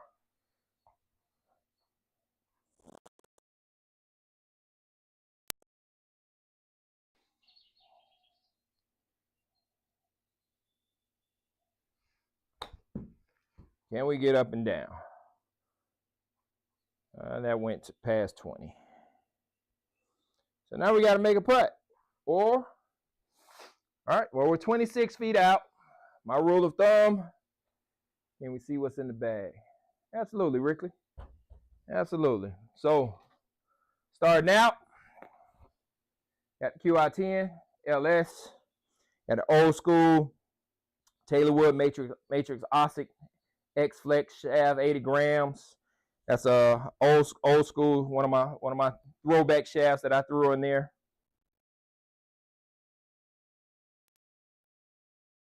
Wood M5 Tour, right? TaylorMade M5.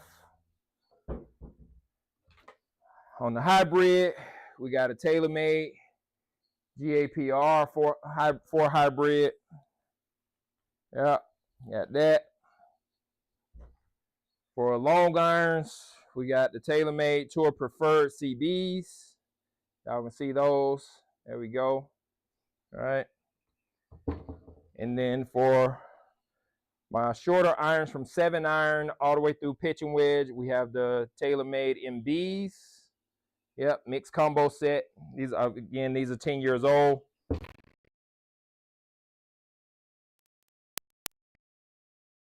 We have the TaylorMade ZTPs.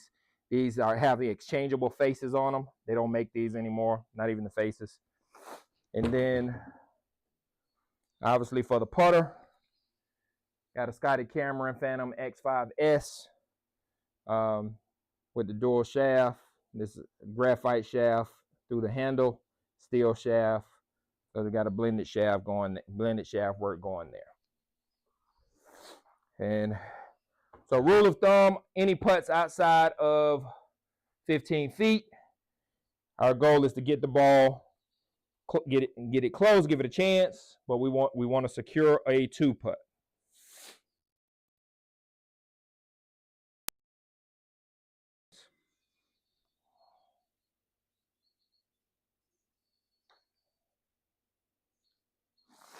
That was so bad offline. Up, 2-putted, save the bogey. Save the bogey. So we're still even par. We got a chance to make up for that one. That's what I had made a bad swing. All right, same thing here. 63 yards, 9 feet downhill. So we really just want to get it up on the green. Still just a 9 o'clock swing.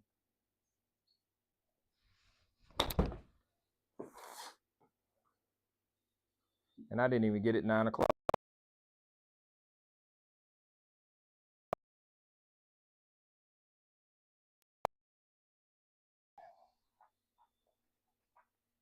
$17 feet, outside 15 feet. If it goes in, great.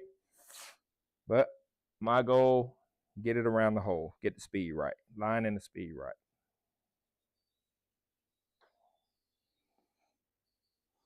If it goes in, great. But I'm happy if I 2-putt anything outside of 15 feet. LS is the low spin, yeah. Typically the weight is forward. Max is more forgiving, weight in the back. Yeah.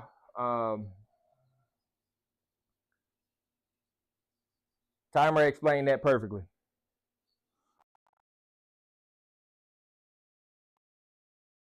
Here, so this is just a 9 o'clock sand wedge.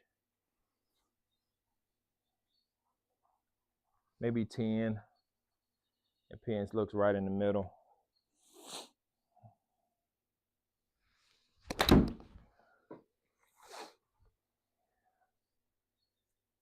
Get up. Not even close. Not even close. I should have stretched. I didn't stretch. Didn't stretch. All right. So we need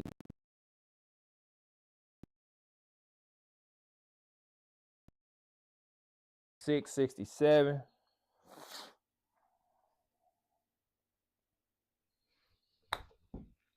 That's like that. But it still threw it too far. Farther than I wanted it to. Every time I try to use the word further, I go back to that Forrest Whitaker movie. No, stick to it. That's just my advice. Why change it if it's not broken? So if I'm hitting my max good, I should switch to the LS. No, timer. It said just right. What's the point of why make a change if it's working for you? If your numbers are right.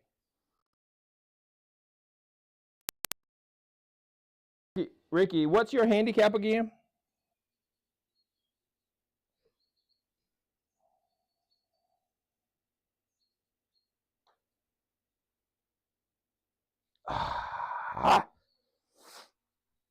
Well, is that inside 15 feet, and I tried to make it. Tried to make it.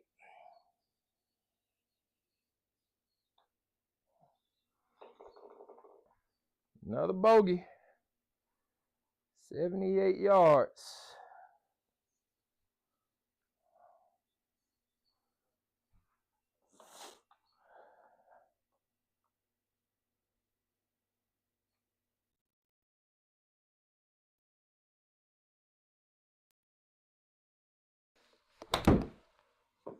That should be the right distance.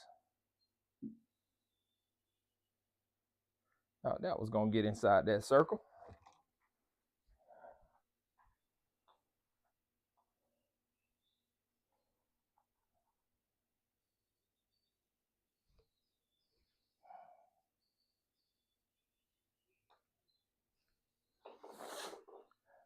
Another birdie. Sure, you can gain a handful of yards, but you risk your dispersion. Now you're going to lose yards changing to the LS. You're going to lose yardage. The sweet spot on the LS. The purpose of switching to the LS is to be able to control. You have the ability to make adjustments in your setup to get the ball flight that you want to get to a specific number that you're trying to get to. The LS is not a club that you want to go to. It's a slightly smaller club head too. It's not a club that you want to go to if you can't consistently place. If you can't start that ball on the line that you want to, if you don't have that ability to create starting line and trajectory, stay away from the LS. Right? The only way you're going to get more distance with the LS is if you're more consistent at hitting the sweet spot.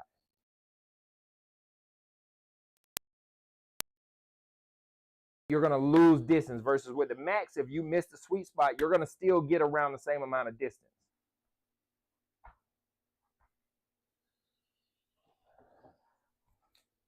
Yeah.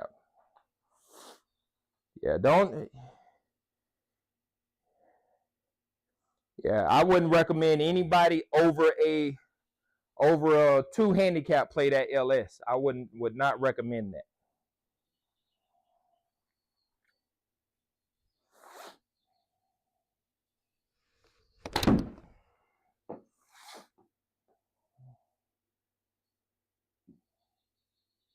Stop.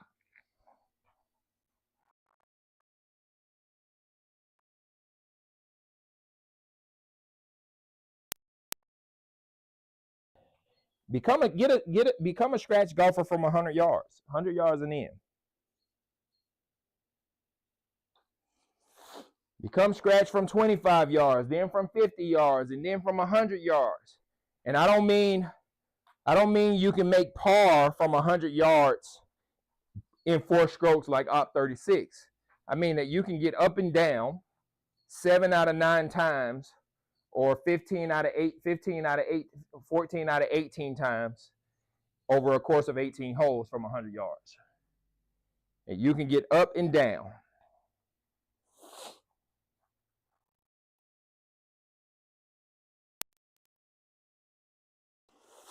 Going to the 60. This is a 9 o'clock 60.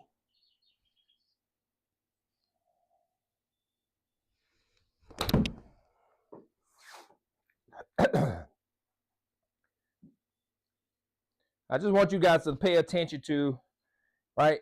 Pay attention to how consistent the ball is coming off of the face on line, consistent with my starting line, right? Just pay attention to that. That comes from spending a lot of time working on controlling my trajectory from 20 yards and from 30 yards, right? Chipping, being able to control, right? Making sure that my hands and my club face is traveling on. It starts from there.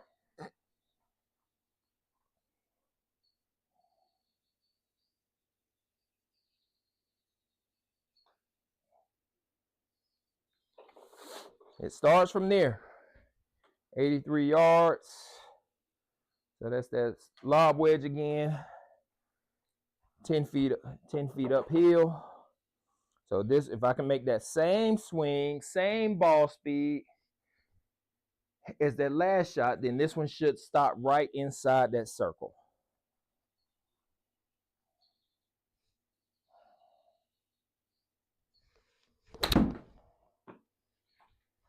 Should stop right inside. There we go. Consistency, gentlemen. Practice consistently. At least 3 times a week. Usually around 8:30, 9 o'clock. You can usually find me here throughout the week and Saturday nights. All right, 78 yards. 78 yards, 5 yards downhill.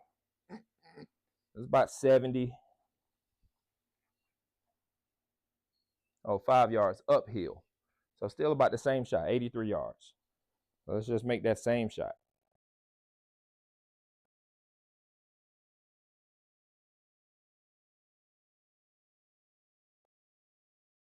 That might roll off the back. Had a closed club face on that one.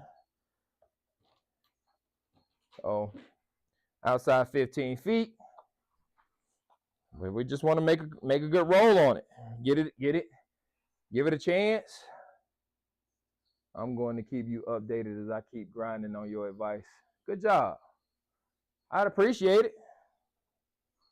I definitely appreciate it.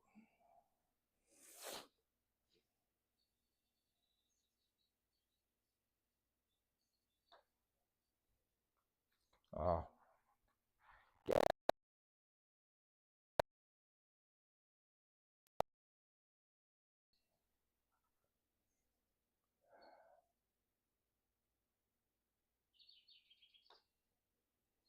That should be money. If it got legs, not enough legs. So 23. That last putt, if that last putt had some juice in it, I would have went this whole 9 holes with no bogeys. So so playing this whole course from 100 yards, we shot 4 under par from 9 holes. Yeah, definitely got away with the pull. Had enough spin on it, but 4 under par in just these 9 holes. Go, what y'all think? Run it back? I think run it back. What do you think? 9 more holes? What up, ATG? Let's do it. 9 more holes, and I can probably say we warmed up now. But let's see. Same 9 holes, so see what we can do. 60 yards. It's playing about 50. Where's my 64? There it is. So this is playing about 52 yards. My goal in this round. My goal in this round is to try to get 3 automatic birdies. 3 automatic birdies. That means 3 shots inside 4 feet. Right? I want 3 misses good enough that puts me inside 4 feet.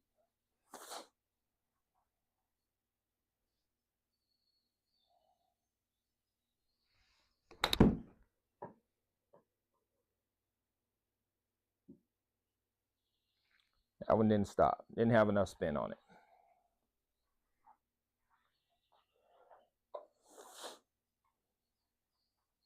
But inside 10 feet is definitely winnable.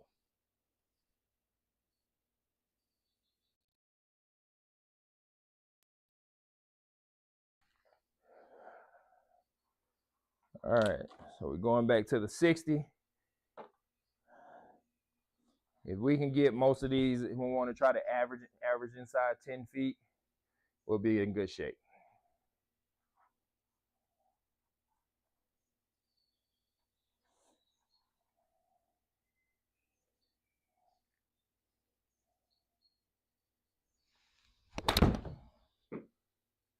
Skied that one a little bit. Might get away with it. Got away with it. Kind of skipped across the mat. So, 22-foot putt, we'll take it.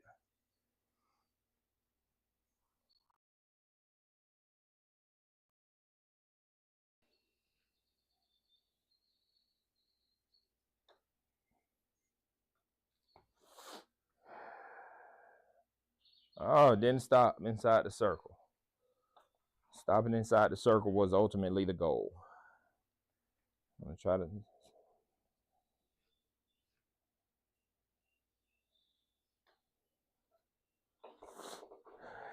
We'll take a par on that miss. That definitely was a miss. 63 yards minus 9 feet is going to be about 60 yards on the dot. And so we just want to hit a 60-yard shot.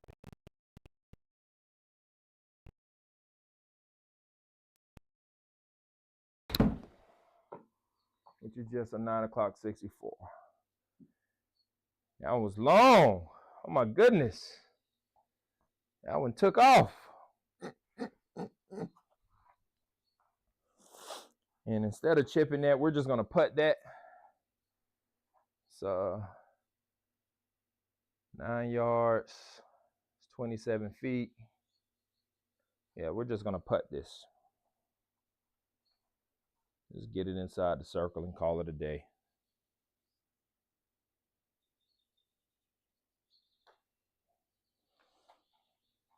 Gracious have mercy.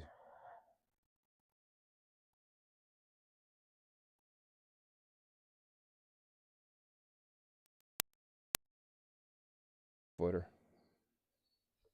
Let's put a good roll on it.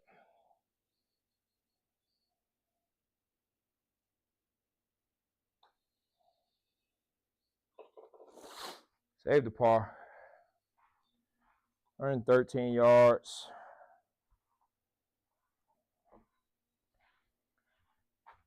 And 13 yards.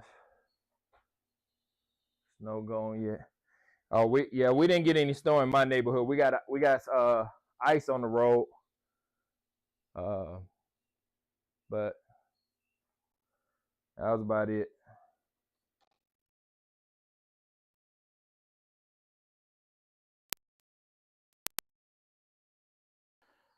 I thought it was just a 9 o'clock sand wedge 56, but it was more really a 10 o'clock.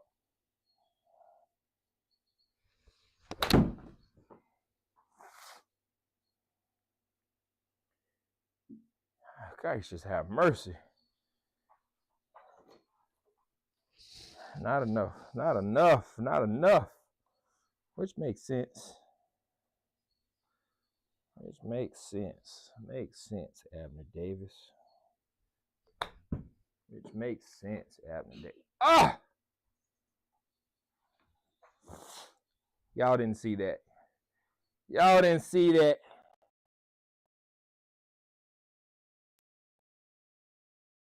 Dunked it in the hole, but it bounced out. See if we can make this 21 footer. Dead straight. So this is all club face control.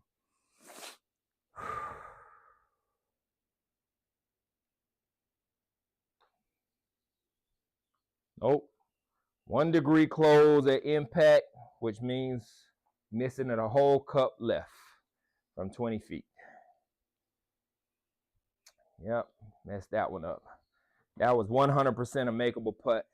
Had everything to do with what an adventure that is. I sent it. Balls, they've honestly, they're no different than the regular Pro V1s. All of these balls, they're RCTs and Pro V1s. I mean, I'll put them all to the test, and they perform 100% exactly the same. I should have good weather when I get there Saturday. Oh yeah, it's gonna be great weather here this weekend. Hopefully, I can get 60 players to come out for Sunday. Start getting back to 50 and 60 players on Sunday instead of 35 and 45.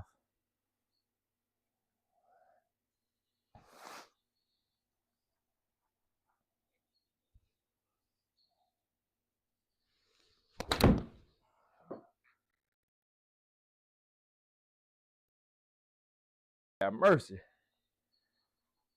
Throwing it right on line. I'm just long. Right on line, just long.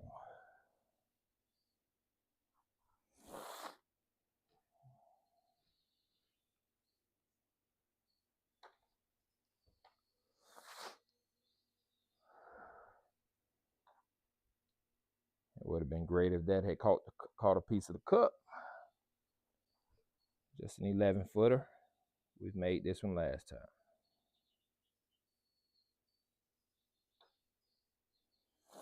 Did we get it there? We did. All right.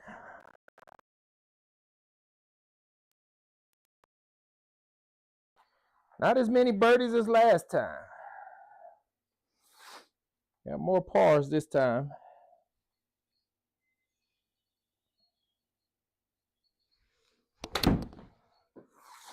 More pars this time.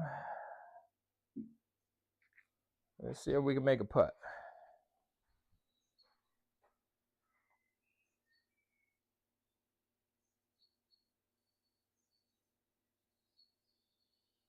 Yeah, they got me. They got me on the RCTs. They got me on the RCTs. I didn't even put the reflectors, the dots on my clubs.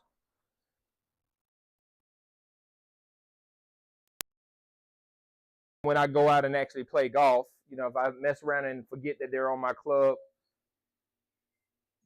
and playing a tournament, and then I get DQ'd because I got that stuff on my golf club, so I never put them on.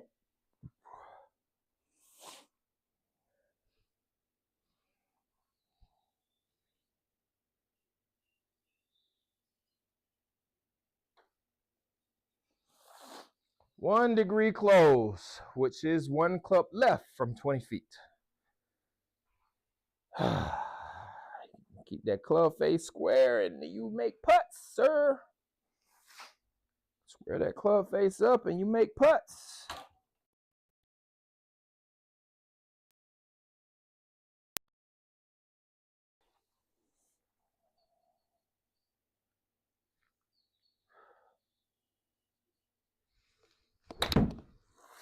Running out of holes, need some birdies.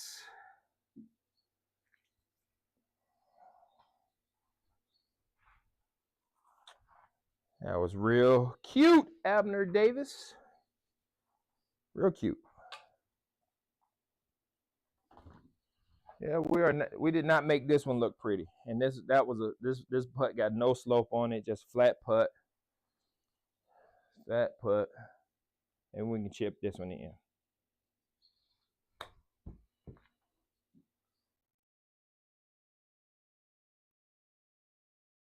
Oh. Should have been playing defense there, played offense.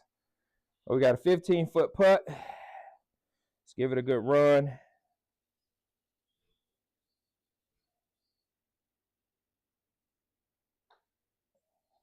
That should be in the hole. 0.0 degrees. So that was, LTM makes one. All right, where's the 56? It's not the, I gotta lose some weight, man. I need to lose about 50 pounds. Lose about 50 pounds. And the golf game will change dramatically for the better. Oh, I bladed it. But I think it's gonna work out. And it did. It was a great miss. It was a great miss.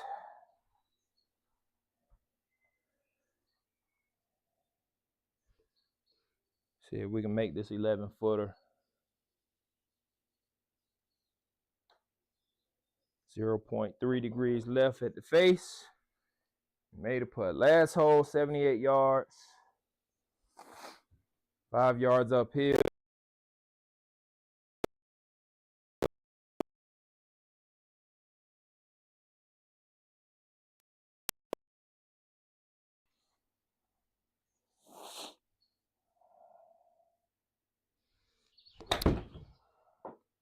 Should be decent. Right side of the hole. Oh. Great job, Abner. Great job. Great job.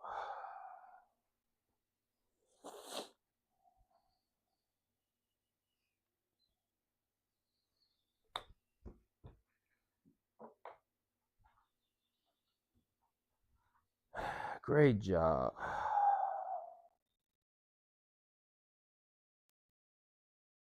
Shoulders. Finish strong on a good note. Save a par.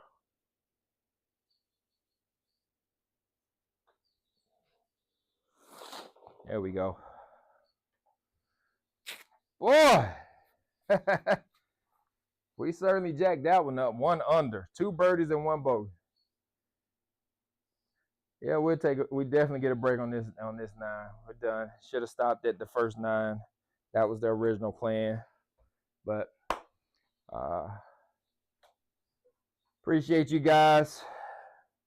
Appreciate you guys for hanging out. Y'all showed a bunch of love. Over 6,000 likes tonight. We're live streaming on YouTube, on our YouTube channel.